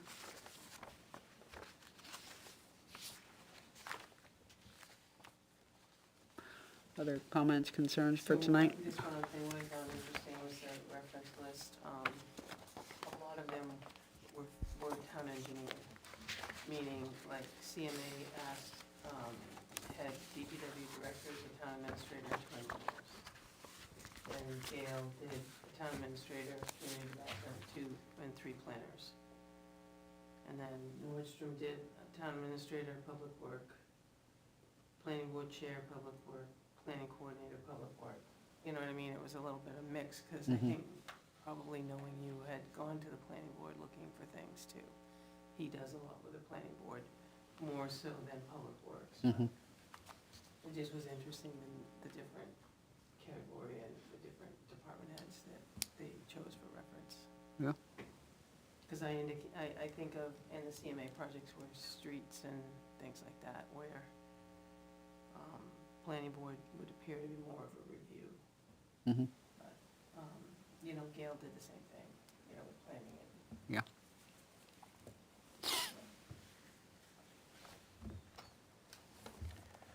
You asked for other comments. My only other comment was, I think each of them, but probably most notably, Keach, said, you know, we'll interact however you want, but here's the way we would recommend doing it. Uh-huh. So before we agree to anything, I think we have to say, maybe as part of accepting, like, yes, we will follow the process that they proposed, or do we want to make any adjustments to it? Okay.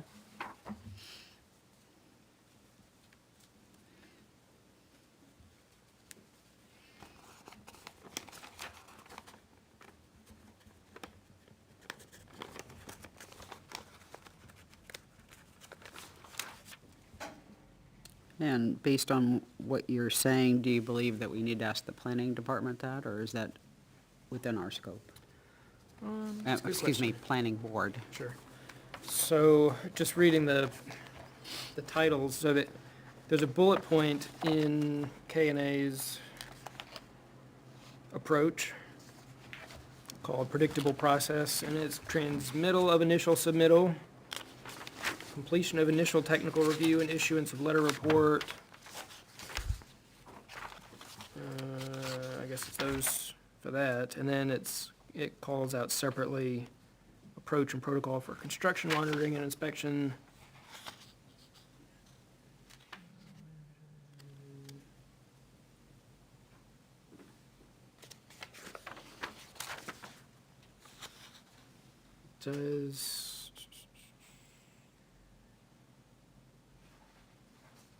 There's one spot in here about maybe needing planning board approval. Yeah, that had to do with design changes. Yeah, so, no, I don't know that we do need to. Again, planning board never seemed too excited that we were undertaking this. And I know there's not a time crunch, but if we did want to, that puts us off 3 weeks before it could come back here, is that right? November 14th would be planning board's first. Yeah. And that, yeah, so that'd be That's 3 assuming they did it in one night. And then what would happen is, if you had to put it on and look at it 14th, you could have your answer on the 18th. Because you're not meeting on the 11th, you meet the 4th, then you get a week off. Yeah, so 3 weeks. Well, I also just want to make sure that, planning board is a big user of this service in terms of more so than any other individual entity within the town. So I want to make sure that we believe they're adequately going to get a service that they can use. Yeah, then I think what I would propose is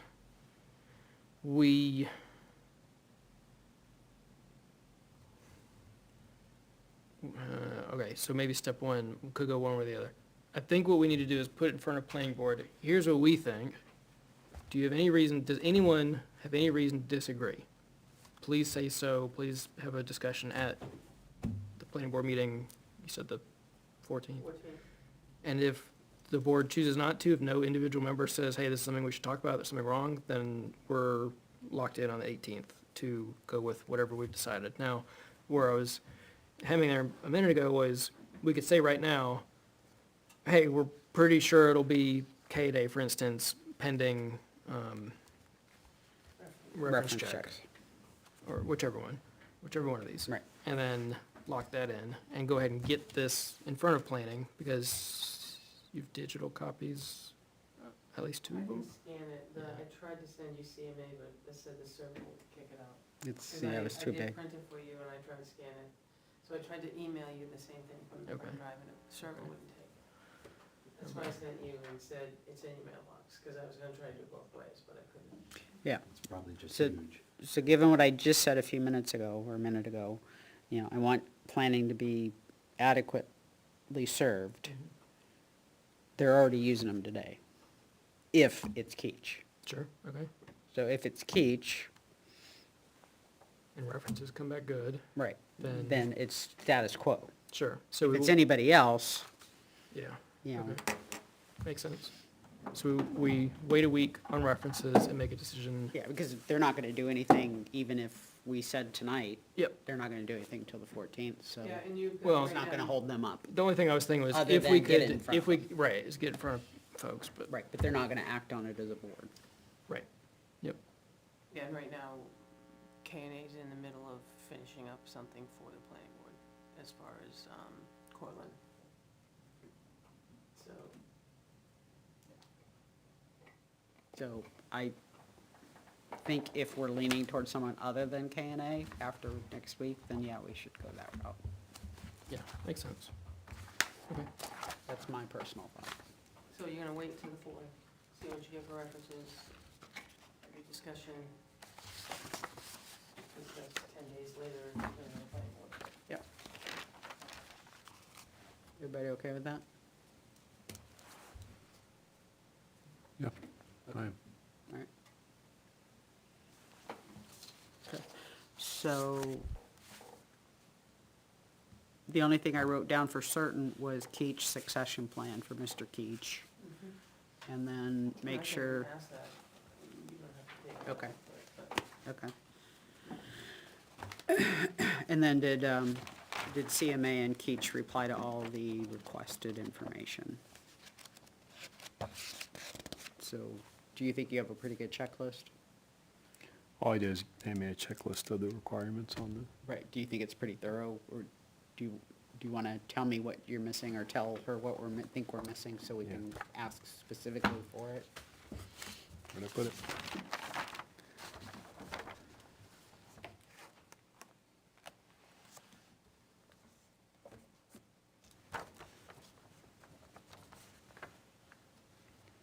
I think everything I had not addressed was addressed in that one small section.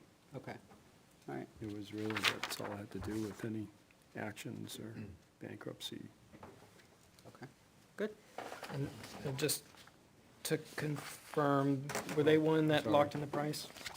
They did Keach have was. identified 5 of the most significant projects your firm has been involved in over the past 5 years. They gave us a bunch of projects, but never identified the 5 most significant ones. I don't know, if that really makes a difference. There was quite a bit of information in there. Yeah, I think we got more than 5, so. And subcontracting, I don't think there was anything in there about subcontracting, or if they are gonna subcontract anything. Under Keach Yeah, specifically? I think under both CMA and Keach. I'm pretty sure I saw that too. I must have been falling asleep when I was going through this.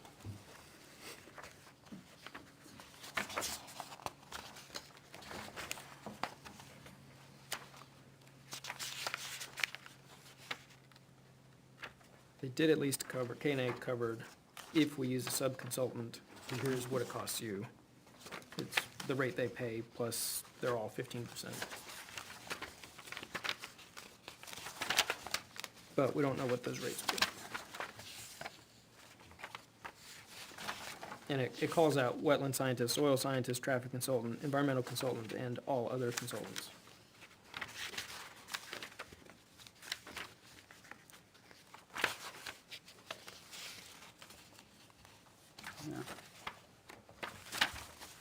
Yeah, I took that as, yes, we may use them for these types of services. And in Gales, there was quite a bit of talk about subcontractors. Specific ones, but there's, these are just, they may use them, and these are the pricing. They didn't specify who they are. Right, not Do we- which ones. Are we concerned? Do we wanna know that? I think it's worth that- asking, could they specify those prices at all any better?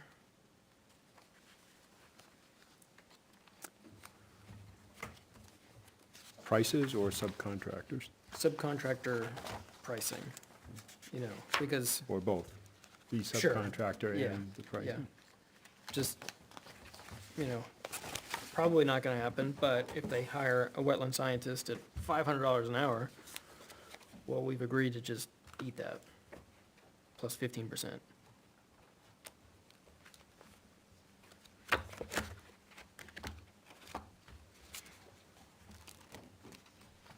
Okay. Catch that?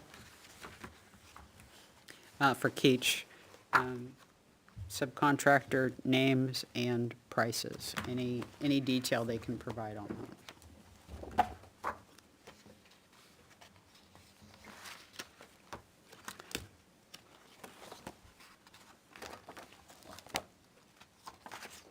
And Gail has this whole list of subcontractors Right. under tab 3. I don't think they have any pricing on them. No, but they have the list.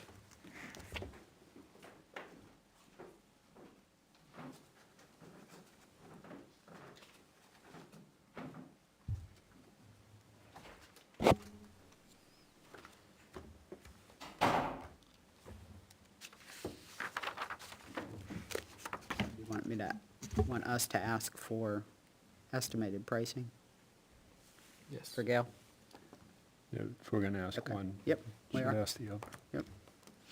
So on Gale, they have this list. So they list the names, but they don't list potential costs. So again, if they can provide any detail on that. Cost or a range.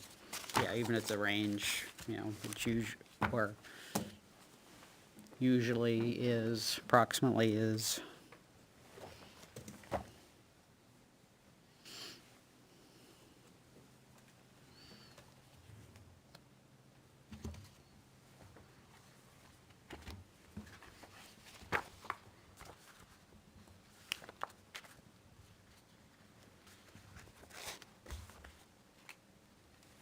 Okay.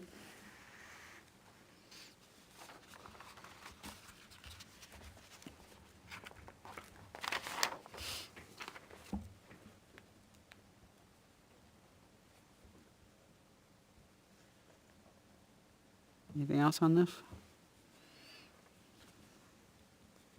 No.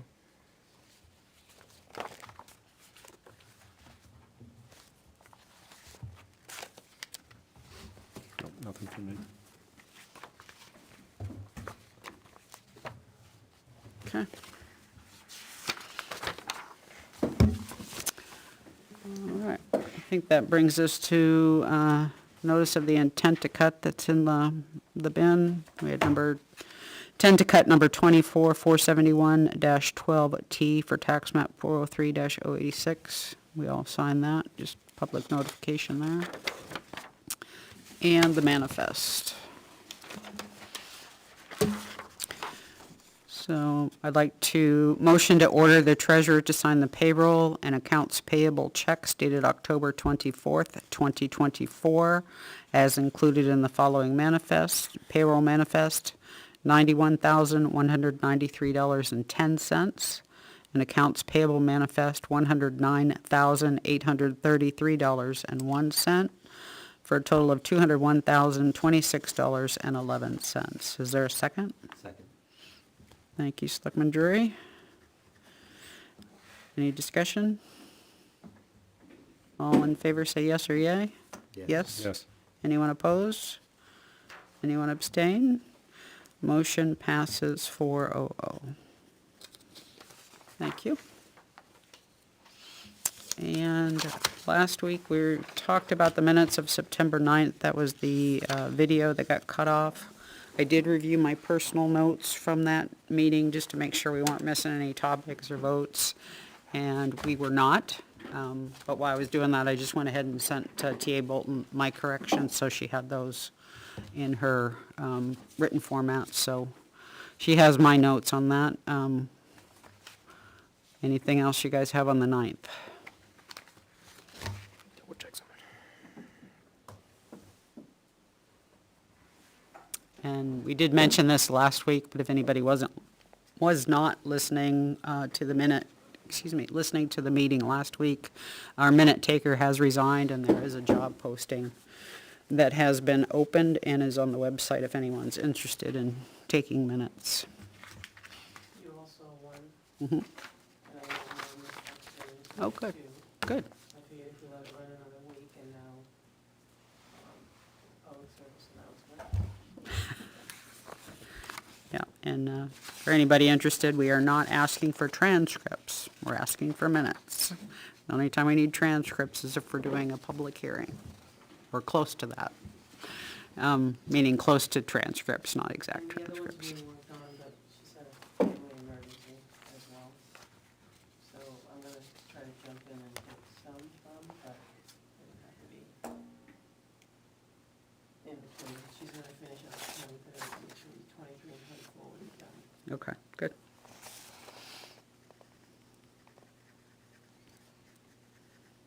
Yeah, the only changes I had, on 245, 248, Selectman Pratt, spelled incorrectly. Oh, Oh, yeah.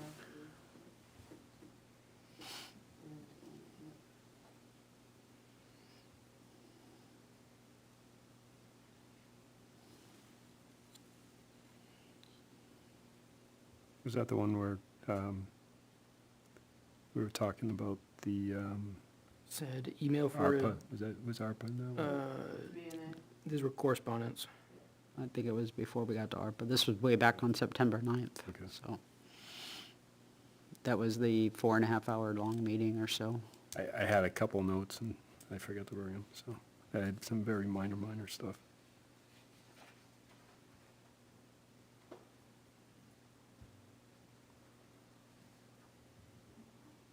Oh, no, that was, we talked about some park stuff.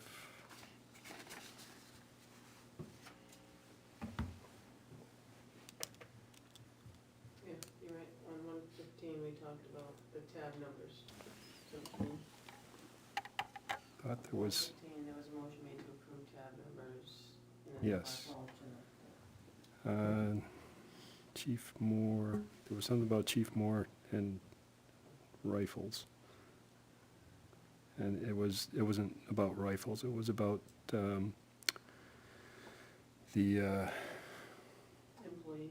yeah, the employee award. It says Chief Moore went over a request for rifles. That was in line 102. Yeah, so that wasn't a request for rifles, that was a request for a rifle for an employee award.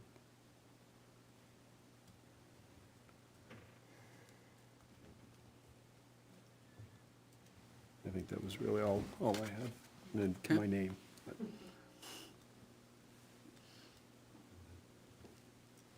Anything else? Okay. I will accept a motion to approve the minutes of September 9th, 2024 as modified. Anyone like So to moved. move that? Thank you, Selectman Pratt. Second. Thank you, Selectman Bloom. Any further discussion? Okay, we have a motion from Selectman Pratt, seconded by Selectman Bloom. All in favor, say yes or yea. Yes?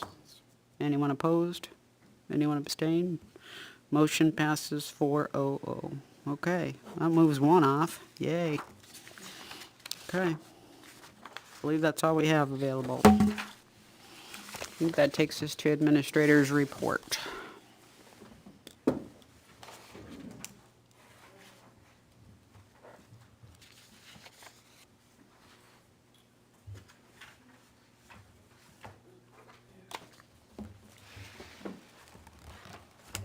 I'll go through this. One thing that's not on the list, but I want to talk about it afterwards.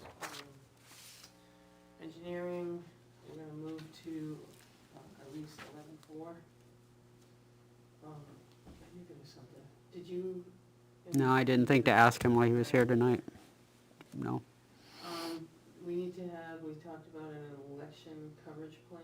Yep, we can do that now or after you're done. Yep, no, you can do it now, because you did talk to Jason, and that's when we're not getting started. Right.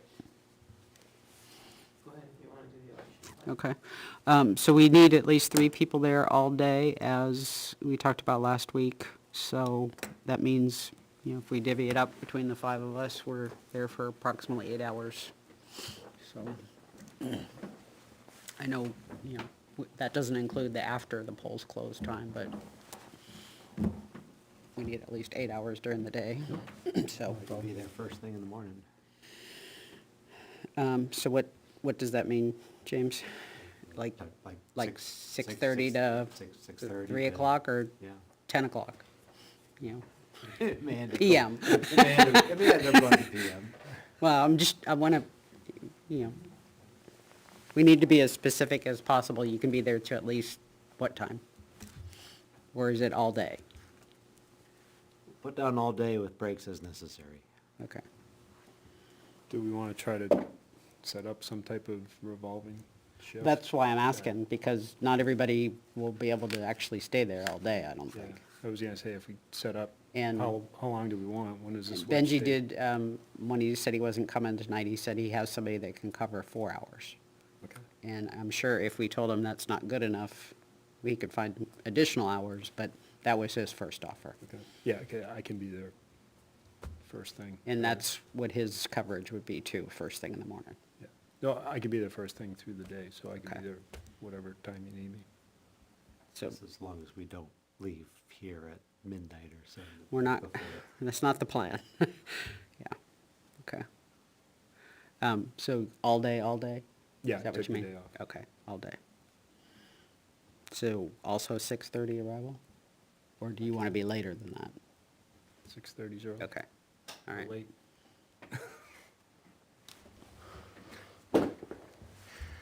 So I don't think you want to show up at 6:30 in the No, morning. yeah. No, I guess I normally do noon to take the box to Goffstown, but I can do a little earlier if necessary. Noon on works? Think if, Noon on? yeah, all right. So we want to accept Benji's morning only, or do we want to push back on that? When are you gonna be there? I can be there anytime. All day? Same. Well, I need to have breaks to go home Yeah. and take care of my animal, but other than that, yes. Uh, So I need at least 2 breaks somewhere during the day. and Well, he can have someone fill in for him too, right? So he can be there 4 hours himself? No, Oh, that was his He says fill-in. fill-in was for 4 hours, This bill okay. you can do from 9 to 1, it says, if that's a help. Oh, it did say 9 to 1? I was thinking Yeah, it was it earlier says, than that. 9 to 1, okay. Place from 9 AM to 1, if that helps. It does. So the 3 of you would be there when it opens. Yep. And then somebody could take a break at 9, and then whoever takes a break could come back, and then, between the 2 of you, I think. Yeah. Then take another break. And then at noon, when I show up, somebody can sub off. And I think at that point, we'd have We could rotation. make that work. Would you, can I throw, would you wanna pick up where she leaves at 1? Do you wanna come at 1 till the end? I mean, will that work? Honestly, the last one, I think I showed up early. I was sitting around, so. I was just thinking that would cover that whole day, and there's 3 people all day, and Janice is still hasn't, you know what I'm saying? Yeah. Cause between Benji, well, it wouldn't be all day, right? Cause you missed the 6:30 to 9. To make it all day. I'll show up no later than noon, and I'll vote and eat a sandwich first thing. For the very first thing I'll do is take a break, Oh, and good. then I'll get to it. Okay. All right, so I think we're good. Yes, we want to accept Benji's. And so Janice, you'll be there, at 6:30 with, I will be there by 6:45. okay, well, it opens at 7. So I know. so So there's 3 of you 6:45, there, and yeah. then throughout the day, you guys just work on. We'll just work out it and make sure that there's at Yeah. least 3 of us there. And then 9 to 1, I'll Yeah. let you know. So 1 o'clock is usually when they do the absentee ballots, and that's kind of a crunch time. And 1 o'clock to, I don't know how long it's gonna take to process how many ever they have. It's last I heard was over a week ago, and it was over 325. So, it's gonna be a little while.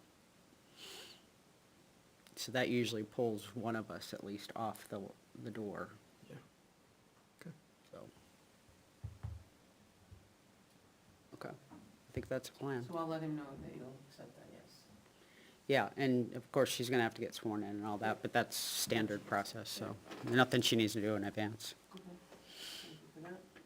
You awarded. And I don't know her name, so, I know her first name.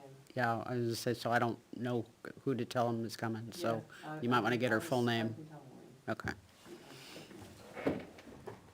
As you heard Beth say, we're gonna set the 2024 tax rate next Monday.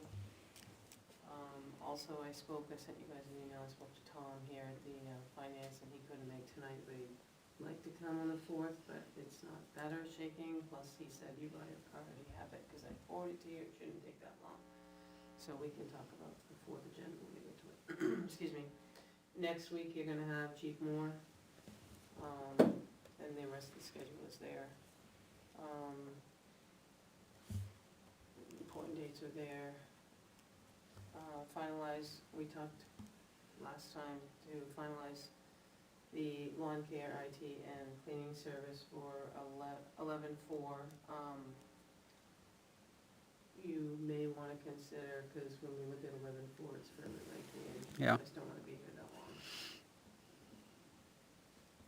I didn't get a building permit report this week. I'll have to Mary Ann. I'm waiting on legal for the 24 and 26, and the traffic ordinance. East Road, whenever we decide to do a plan for 24.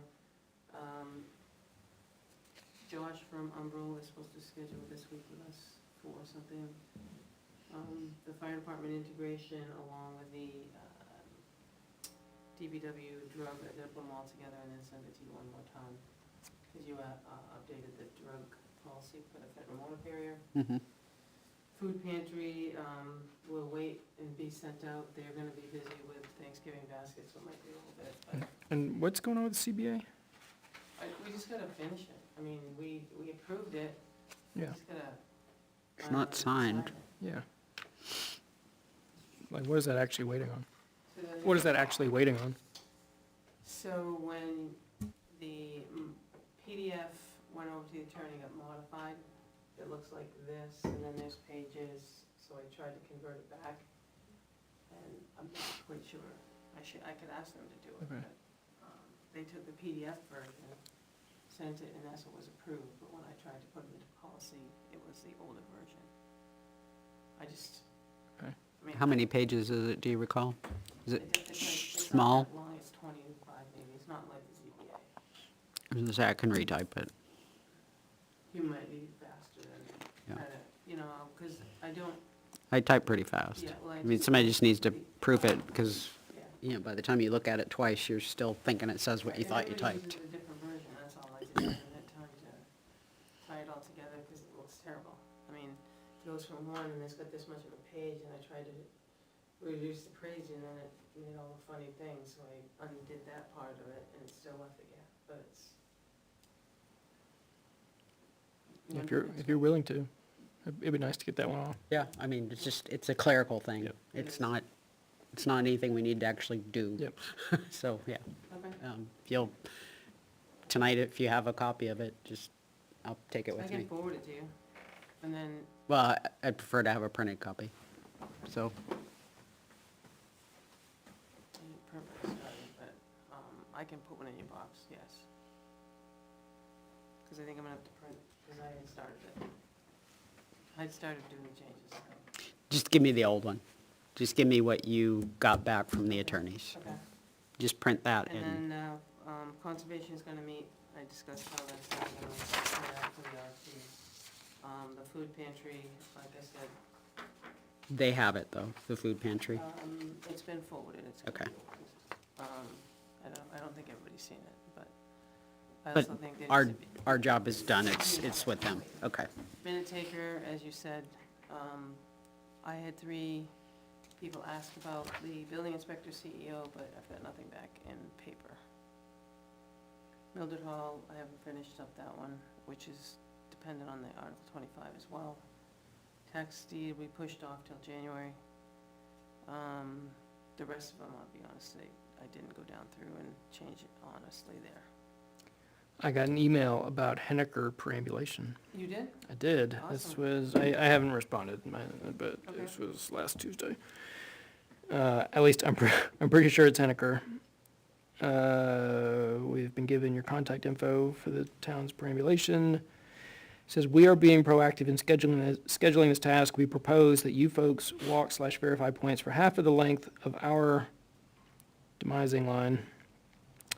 Please let us know your thoughts, and once we both have completed our half, we can then walk the complete line together for verification. So, which would be different from what we did with Dunbarton. Yeah, I think what happened, you got spoiled with the best at first. Yeah, well, it's weird because the RSA says walk the line, and we just went and checked the points, but he seemed very confident, and so I do prefer this approach of like actually walking the line as Are you taking mentees with you? I would like to. Okay. Yeah, I 'Cause think I- Sherry had mentioned. Yeah. Yeah. Sherry went before. Yeah, because I've never done anything like that. I'd be Yeah. willing to see what goes on so I can help in the future. So Salem, you're just gonna stay in touch with him, is that what you're Yes, saying? he included his landline phone number. I just need to call him back. Is there a timeline? I'd prefer to do it before it snows. That's Yeah, just isn't it me. supposed to get So you warm can see your again? line better. Yeah. It's supposed to be warm. For a couple of days, yeah. Yeah, well, there we go. Like, sometime before the end of, mid-December, we should be fine. Yeah. Okay. Okay, then, yes, I will call him back and say that you and me and Sherry are interested. Maybe, Depends on when you do. maybe a meeting? All right, so when you do decide, I don't mind posting in case you Sure. go. I don't Mhm. mind doing that. Okay. We're safe. Okay.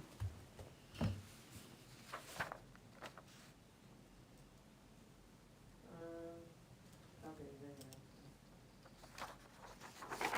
so the one thing that's not on the list that I'd like to discuss is, so last year we used Newfound Title Services for the deed searches when we do liens and then when we do deeds. And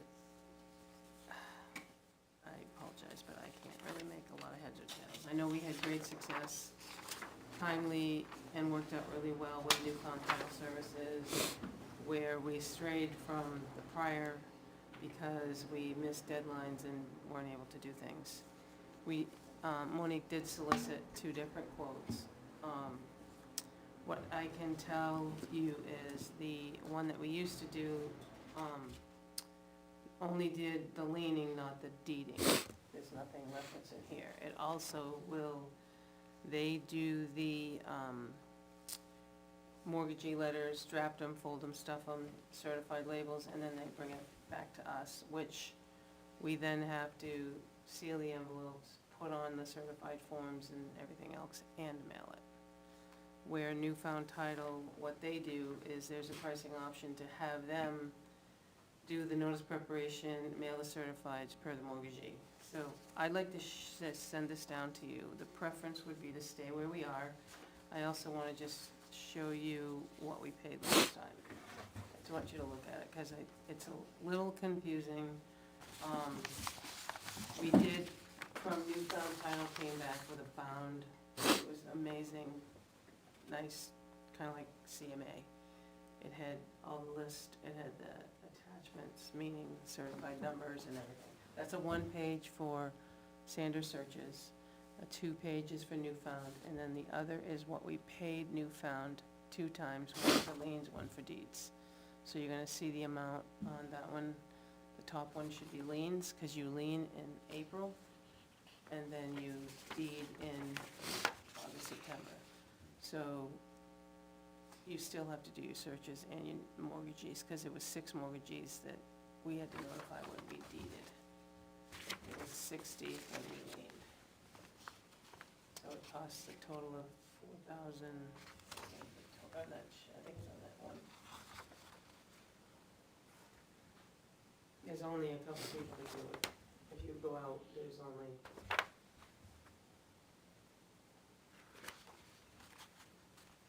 it's just not cut and dry. You can look at searches only, you can look at, you know, and then it describes what you're doing. It's doing the letters. They have to go to the research.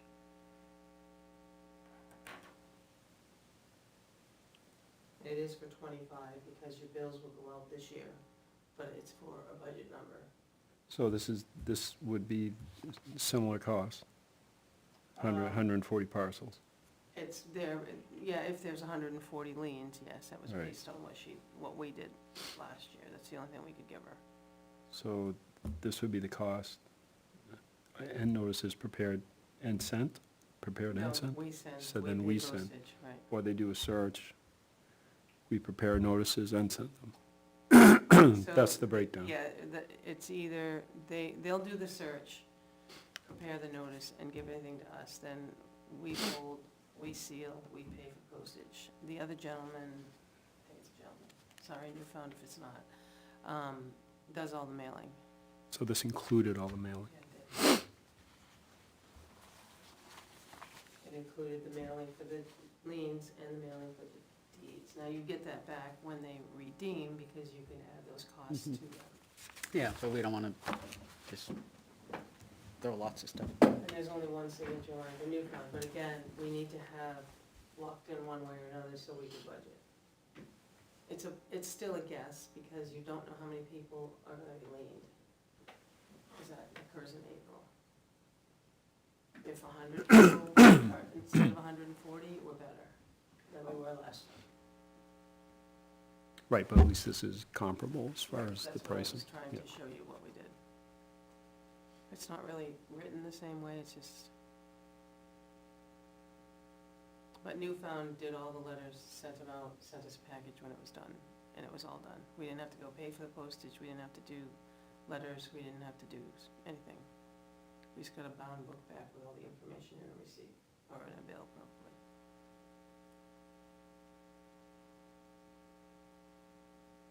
So really, you're talking about a turnkey service, given where we're at with personnel. I was thinking that too, but I just wanted you to see the Need these? difference. Yep. So And that's all, the proposal, and that's the actual.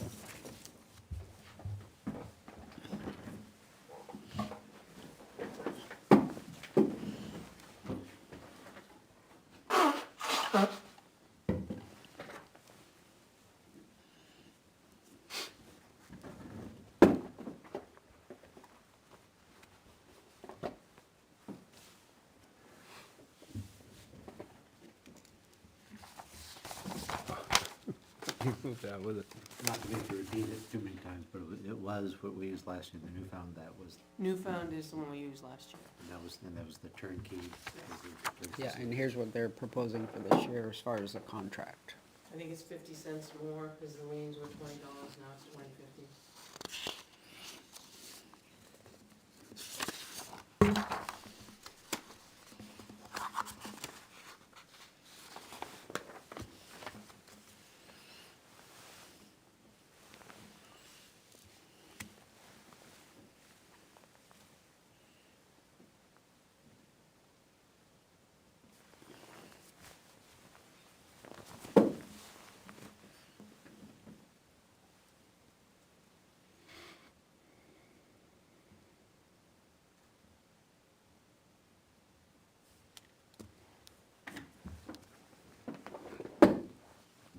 You said how much of this cost can be It all just- recouped? 100. It goes back to, the fees will go back to the person that's liened. You may not get it for a while, but.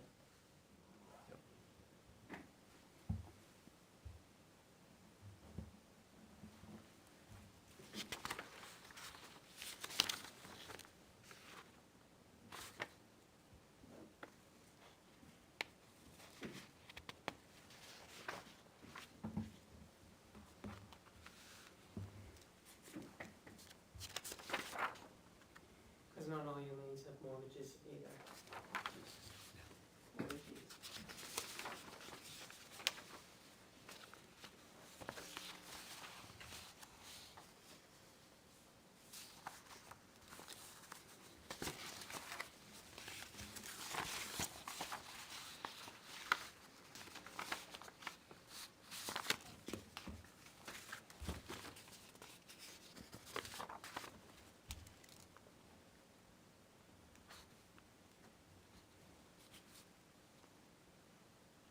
Do you have any idea yet when we're sending tax bills, assuming we get tax rates Monday?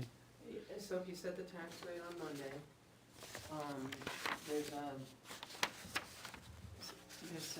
we have to send it back. It gets verified by DRA, signed off, sent back, then we print the warrant. Mhm. Actually give it to assessing, assessing will print the warrant, I'll call you and tell you it's ready. As soon as the three You three can people sign it. can come sign it, then we start the printing process. We're gonna be about the same time though. So about 2 more weeks after that. We'll probably, we can get them out of here in a week, usually. It depends, because you've got, if you set it the 4th, we'll be ready to go and print. We could print by Friday, Mhm. all things considered. We could print by that Friday, which is,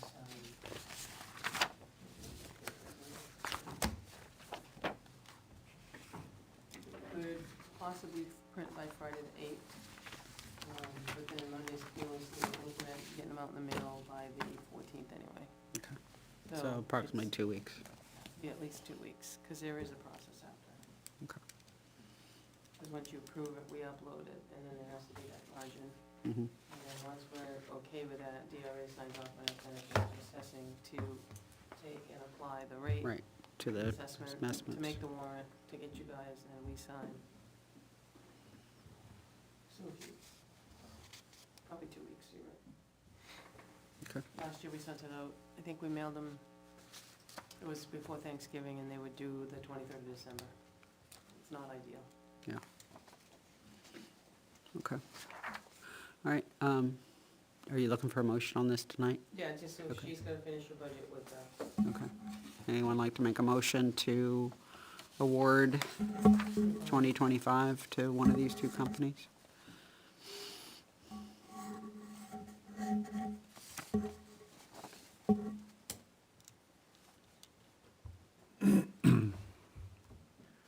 We staying with, we all feel to stay with, is it Newfound?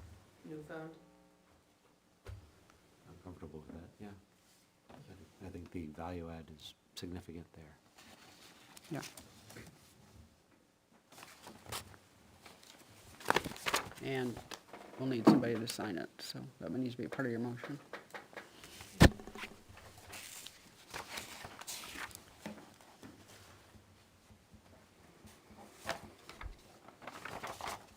No number, just 2025 service contract, okay.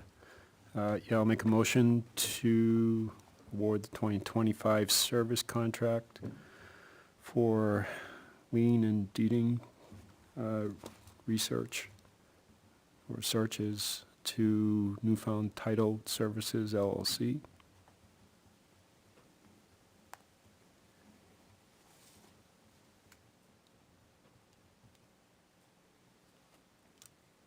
Any rates and who signs? There is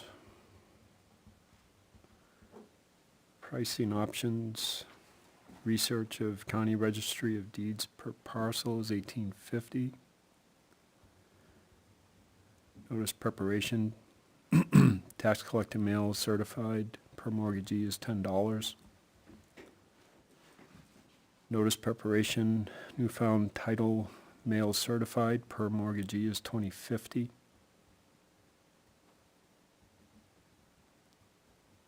In addition to the research fee, $18.50 per parcel.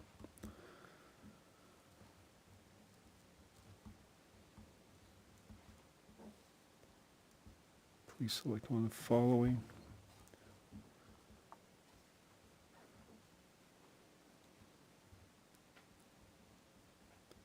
So is that, so we already have, oh, so the do not prepare notices or $10 notice preparations, we already have that covered. And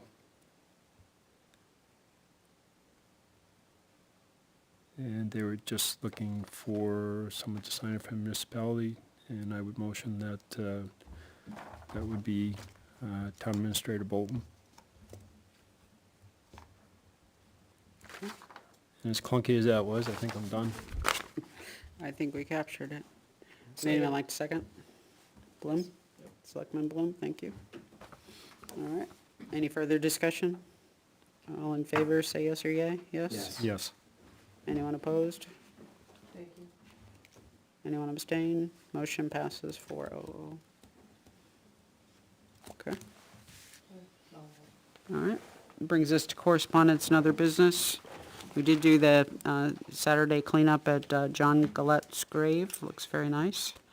And Chief Rourke sent a message today regarding hazardous mitigation plan. It's a grant, $9,000 in grant money, and $3,000 coming from us. And it was a follow-up email, unfortunately, from July. I honestly do not remember seeing this.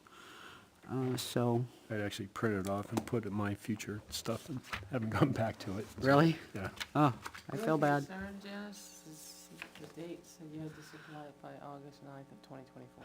Yeah, so that was one of the questions I have, is it still something, I'm assuming it is if he sent it for a follow-up, but is the money still available?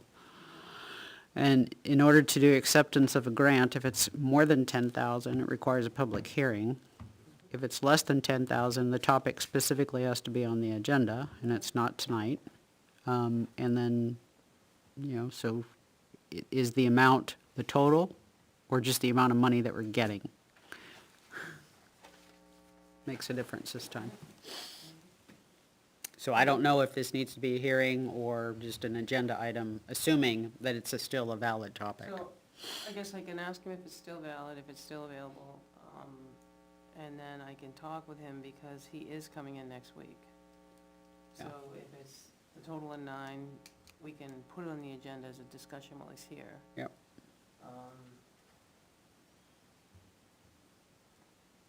Okay. Yep. We can. So that was my main question, is when does the offer of the 9K expire? So, or has it already? And then if he's coming in and we're actually gonna talk about it, I'd also like to know our current HMP, how old is it? Southern Hampshire Planning did it. I believe Chief Azina was here, so don't know that it's that old, but I can find that date. And do you have any idea who's gonna actually do the work? I don't, I was gonna, I'm not sure who they have do the work, but we had it done by Southern Hampshire Planning last time. Yeah.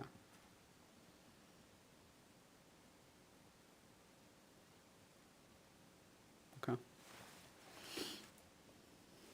So, my apologies for missing that.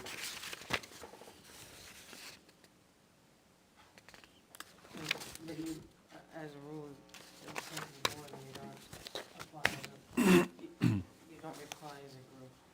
You know, I understand. I think that was just before he went on his little vacation.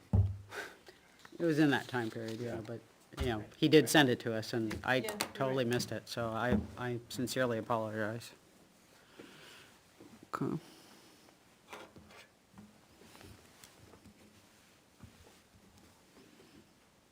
That's all I had on correspondence and other.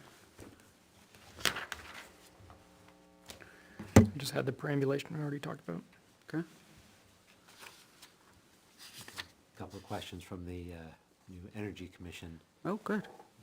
One of the things, being brand new to the whole thing, they were curious if they can use the town seal on any of their propaganda, pamphlets and things. I didn't see why not, but I just thought I would double check, make sure that's okay, since they are an official town committee. Okay. Also, what would be the process to ask for a budget? Just, I'm only laughing because it's the time of year when everybody wants money, that's the only reason. but they're also Yeah. brand new, Yeah, so. no, they I have nothing get at it, the and moment. we made it very clear that they had no money, Right, so. and they yeah. understand they have nothing Yeah. right now. Yeah. So they're just, what would be the process, just to put a request in and? Well. Well, there's I'm certain wondering- timelines, and, how much are they? Beth has sent everything out to everyone, and I know for many years trustees of trust funds didn't have any, but then they got a training line because they like to do training once a year. I guess I could have him just connect with Beth and see if, because I envision it showing the same way of you guys seeing it with energy somehow, and then anything proposed would be zero, any prior year numbers would be 0. Proposed would be a certain number, there wouldn't be a default because you're in the number. Right. So I think, yes, they could put together a proposed.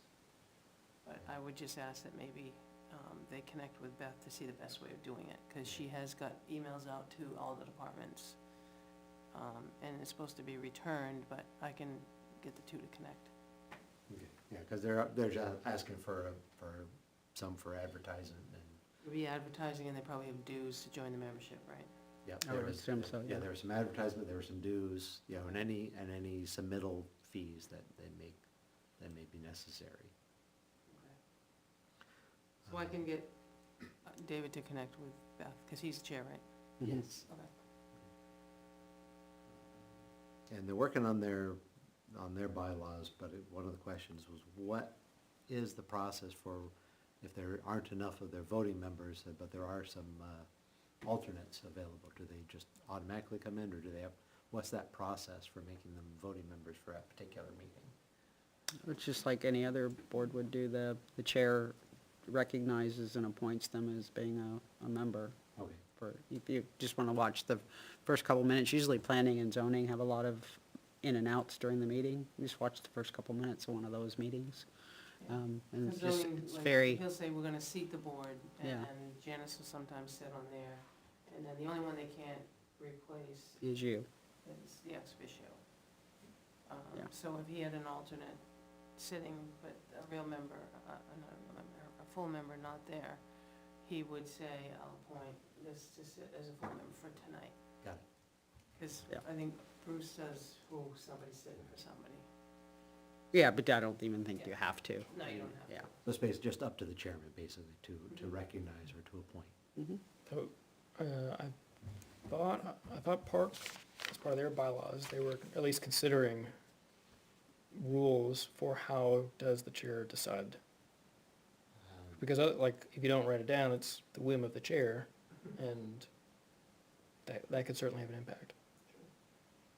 So, I know at least one board was considering, I Yeah. don't know where that ended up. I don't know if they ever settled that or not. Okay. I- But James would know. They're about ready to, yeah, they're just about ready to bring their Back up. bylaws to Yeah. the select. Yeah. But I only bring it up because Energy may be interested in considering something like that, or they may not, and, whatever, it's up to them.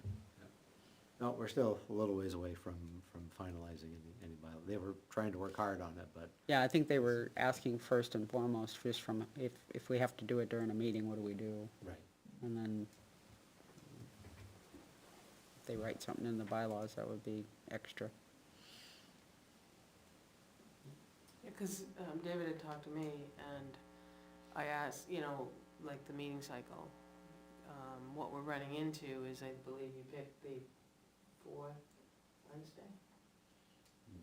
Yes. Yes, so if you pick the fourth Wednesday is the night before Thanksgiving, and then the fourth in December is Christmas. Yes. So he said, how can I say that we meet monthly? And I said, well, you could say that you're anticipating to meet monthly, but at a minimum quarterly, because if you're gonna stick with that day, you're gonna always get hung up in Thanksgiving and Christmas shuffles. So next year could be the day after or Christmas Eve. So if you covered yourself at least for that quarter, say at least you'd meet a minimum of one quarter. Monthly was best, but you're gonna run into that, more so at the end of the year. So he thought that was a good idea that he was gonna talk to you about. Yeah, and they could meet on other days. Oh, they could, Yeah. yeah. No, he just wanted to put it in the bylaws, and I said, you put it in the bylaws and say you're gonna meet monthly. The fourth Wednesday, well, that means you're gonna meet at Christmas. Yeah. So, Yeah, it could be that we meet on He the wanted fourth an Wednesday option. unless otherwise scheduled. yeah, or he wanted an option, Unless otherwise so- posted. Yep, no, Yeah. good. Okay. That So they're making progress. Yep, they're making progress. Good. I think Park was asking about the study of the term limits of pertain to Article 25. Once we have the Mildred Hall information solidified, I think we're ready to circulate a draft report. among us first, so. Okay, what else, anything? I think that's it for me. Can I just bring up again, did we get a statement of the gift cost for that slide? Has that been done yet? Slide repair? No, I think it's in Claremont still. Yeah, It got delivered. I don't think it's been finished. Okay. not finished to my knowledge, and I think it was,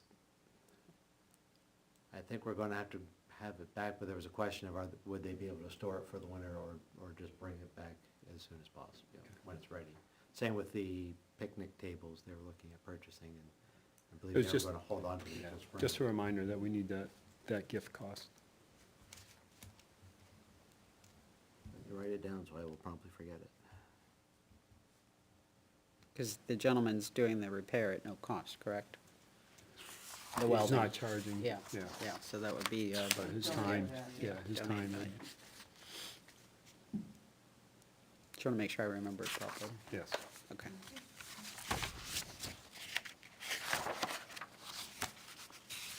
So I was gonna ask, can we put or replace the 2024 zoning ordinance with a searchable PDF? Because the one that's on there now, I tried to search stuff and I can't. Okay, I don't know how to do it, but I can ask them. I think you must have scanned it and put it in, maybe? I probably, I don't know, I can ask. Okay, I don't, all right. it's searchable? The last one was searchable and this one is Okay. not. If you're using Microsoft Word, you can save as a PDF, and then it'll save it as a document where you can copy And and that's paste. searchable? Yes, that's searchable, Because that's I have it in indexable. Word, I can save it You- as PDF. Yep, you go and then save it's as and searchable. use it, and save as PDF. Okay. Yeah, This makes it a lot easier to look for stuff. sure. So, I watched the planning board meeting as well. And Mr., is it Rappel? I think it's Reopel. So, he did go to the planning board based on the recommendation. And I'm just kind of, I just want to know what your thought process was on sending them there. Was it specifically to discuss it with them, or was there, did you feel there was a need that he had to go there first? Well, I look at, just as was stated earlier, 2 members of the planning board said it wasn't our purview. Right. So it should have gone to the planning board. And usually if there's something that's been approved and may need a tweaking or whatever, it should go back to the board it was approved with. And they took care of, not the board that sits there, but they took care of the site plan review. Okay. But I also said that, I guess he went Thursday, according to that. Yeah. And I think I had told him to go the 14th, because at that point, we could have all had the information in front of him. Because that was my thought too, was I knew they were here for hearing nights. So nobody was gonna have the information with them. Yeah, he did say he was there just to see how things worked, Okay. and then it got a little bit Because more I into sent what, him back merely because 2 members said not our purview. yeah. So I said, well, go back and explain that there's a problem and can you reopen Okay. a discussion? That's the. Yeah, why I didn't know if there was more of a reason why he did, because I agree, that's what the comments were when they came up. Yeah, I also want to clarify that I believe Mr. Reopel is conflating 2 words together. We've talked about, when we had our discussion here, I don't recall what day it was, we didn't say that there weren't any violations, we said there weren't any additional complaints. Correct. And I believe he might have stated, and again, it was kind of difficult to hear everything during that meeting last week at the planning board, but I think he said that we said there weren't any violations. Yeah, I think I did say, I don't think they've broken any ordinances, and Okay. I believe that's still true.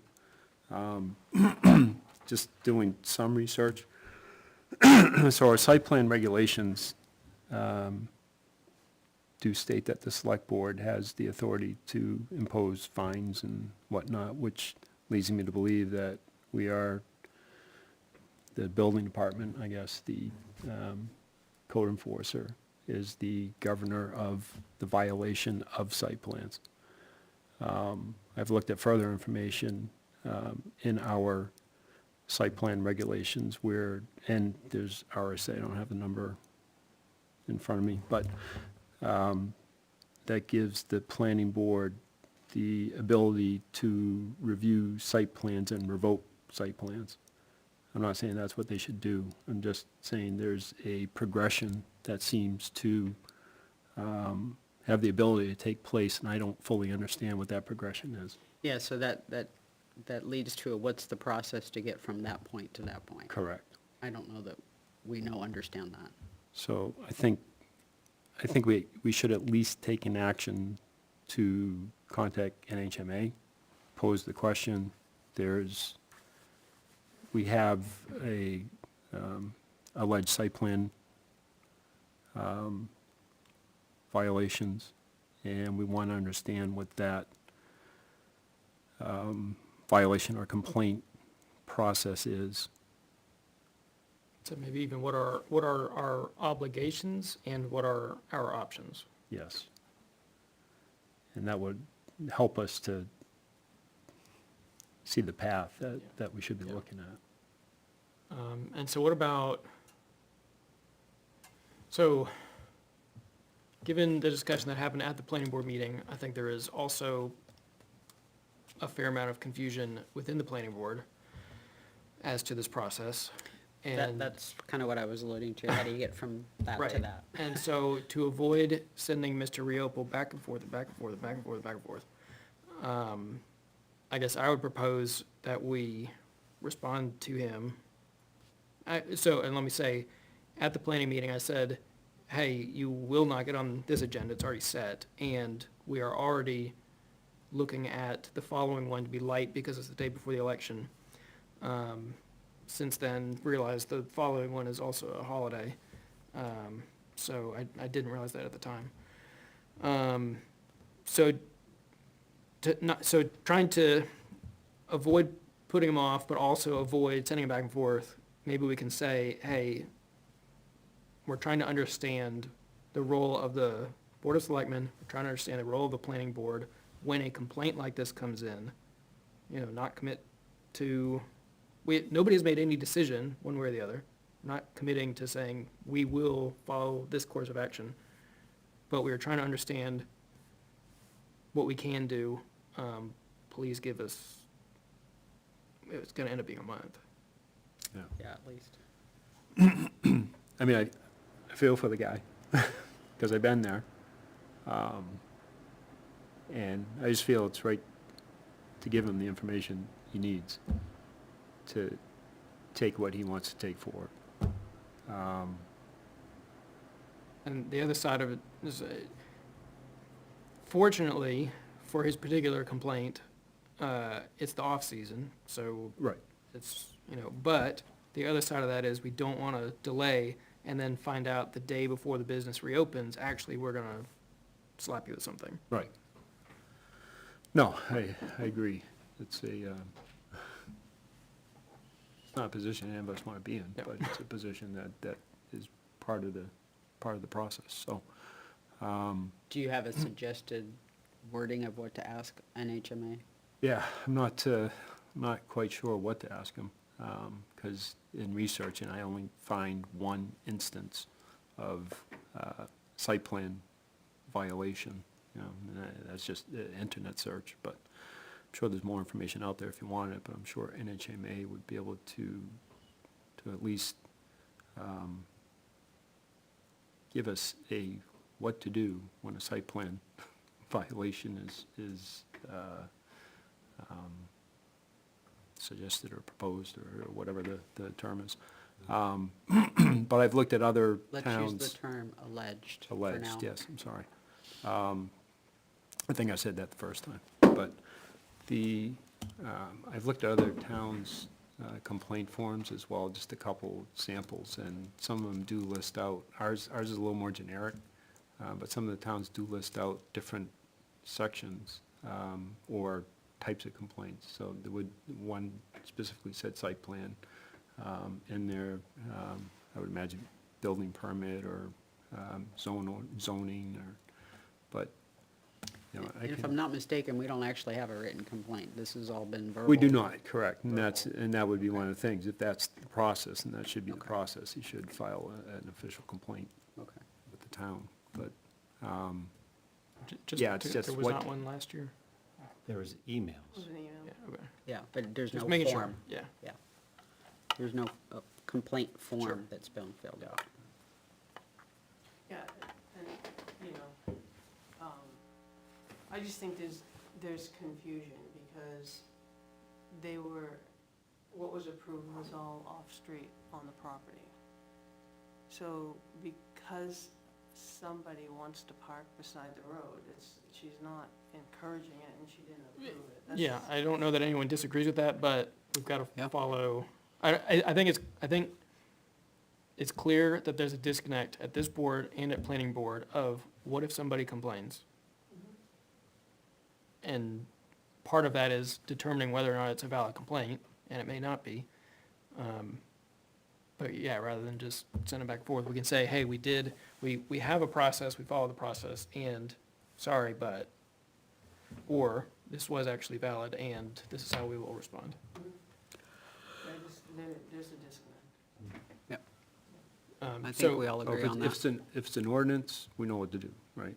It's right out there, if it's site plan, I don't know what that I avenue guess, is supposed to be. See, I just look at, in all the years of planning is, I go back to a yard sale or a wedding or something like that. You don't condone people to park beside the road, but you could have 50 cars lined Yeah. up one Well, side of a street for But something. but again, I think you're arguing the merits of the complaint, and that's not what we're talking Right. about. Right, Yep. absolutely. Yeah, process and, Yep. and specifics. 'Cause if Separate 'em. it's a traffic nightmare, the police will Yeah. be your first call. Separate them. Right. Yeah. So there's two things we asked for, I believe. One was the NHMA, and the second was a correspondence to Mr. Riopel. Yes, Explaining what Yeah. we're doing with NHMA to define a process. Okay. So that we're not sending back and forth. And then, I don't know that we had solidified the NHMA question. Yeah, so I Yeah, I would don't like know- to I get don't know how more substance around both of those things. 'Cause, I think the I think we need to give NHMA, specific direction on what we're looking for as opposed to yeah, wishy-washy. I think the NHMA question precedes knowing what we're gonna tell Mr. Riopel. Well, we could tell them we're doing, So we could write to Right. him and let him know that we're seeking information from NHMA, for legal advice. And please give us until, because we are close to the 11th. yeah, well, The 4th is before the meeting, the 11th is opposed, and then it'd be. yeah, so I don't think we need to ask him to give us X, but, Just tell me working on it. you know, just a status report. We understand you came to us, we understand you went to the planning board. You know, we do not endeavor to keep ping-ponging you back and forth between places. We're working on some additional information. We'll let you know. I would further add, given his prior interest in being able to see minutes and video, say, we discussed this at roughly 9:30 at the October 28th meeting, if you'd like to review the discussion that led to this correspondence. Okay? Yeah. And then NHMA, you're looking for a process, and what are your obligations? yes. What are the obligations of the select board, building department, code enforcer,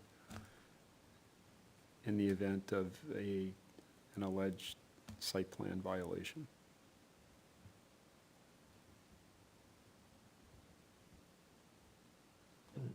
But I think we need to ask, what are we obligated to do and what are we allowed to do?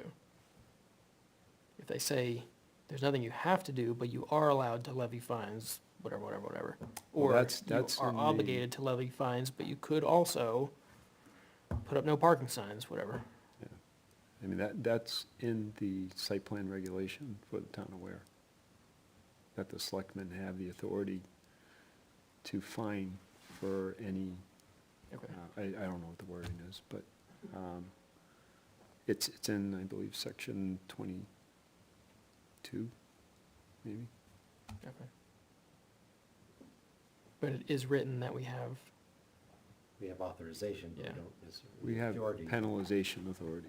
yeah, but we are not obligated to do that.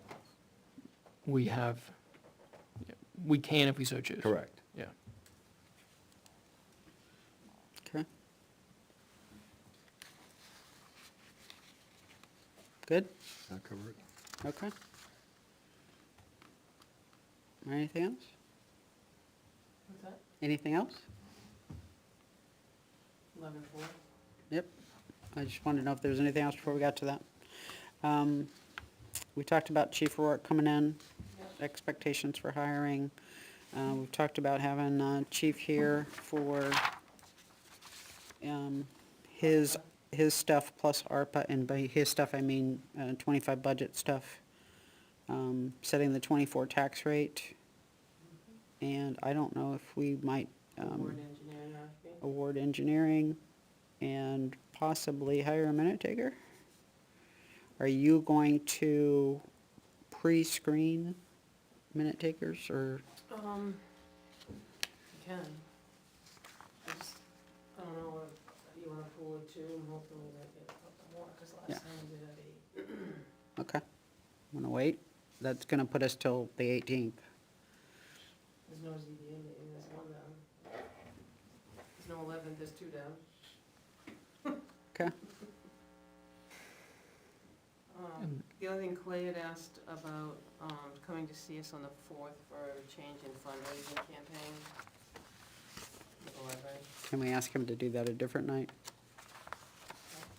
Well, I would love to hear it, but Yeah. it's not something he needs a decision on. I think it's just awareness. And then we talked about finalizing launching the RFP and cleaning service. Do you want, those are until the end of the year. Do you wanna wait till the 18th? 18th? Just RFP drafts.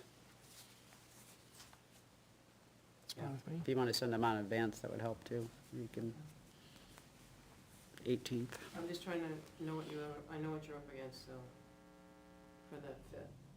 It's gonna be a long day that everybody needs to be as fresh as possible. So I have, fire, and then I have, public comment, tax rate setting, Chief Moore with ARPA and the budget, award engineering RFP, and then manifest and the rest of it. So with the minutes taker, I guess because right now, you're responsible for the minutes. So are we just, like, are you gonna be able to do them? Because I'd hate to kick the can on the minutes taker and then, there are, Yeah, no, I 2, 3. mean, you have 2, you wanna bring, I mean, I can pre-screen them, and one's ready to start immediately, and then the one that you saw. Right. One lives in town right now. I think it's worth, yeah, if you could, in my opinion, if you could talk to them, and if one or both seem worth interviewing, I think we should, I know, we're trying to squeeze the 4th, but try and do it on the 4th, get somebody in, and get them caught back up. Well, may I suggest then that if we can interview on the 4th, that some number of us come in at 6 o'clock and do that instead of 6:30? I think that's a fine proposal. I don't know that I can, but Well, if at least 3 of us can get here, For 6? and then Yep. if we need to start at 6, we can start at 6 and do that, and then be ready to go for the rest of the meeting at 6:30. Sure. I'd be bringing dinner with me, but I can be here at 6. if you're bringing dinner, I will be here. That's fine. Yeah, what are we having? You don't know my cooking. What are we having? Yeah. It's gotta be my We'll plan cooking. We'll plan on meeting at 6? Well, if you tell us you've got people to Yeah. interview, we'll be here at 6. Okay. So you tell us that you want us here at 6. Okay. So, Okay. That'll just have to be posted by, Right, yeah. yeah, she'll know by Thursday. Yeah. Yeah, okay. Okay. Good? Did we say the cemetery bylaws? No, we had didn't. 914 We moved did Oh, I- on. not say that. We did not say that. We did not say that. I can talk to Tom, though. I mean, You wanna do it's cemetery? literally like 5 minutes. All right. I believe they've been sent out, Yeah, I sent them to you Yeah, right when so when you guys, when he sent them to me, I flipped them to you. Yeah. It's one I page. was gonna put them on the 28th, and then he talked to me on the 22nd. Yeah. Wasn't gonna be it.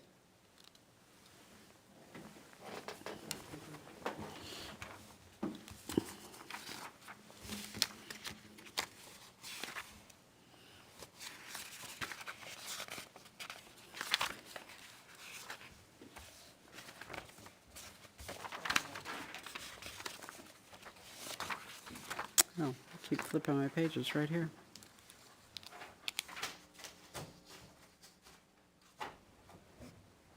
Anything else? Okay, Just a reminder to keep everybody safe when they're out Halloweening.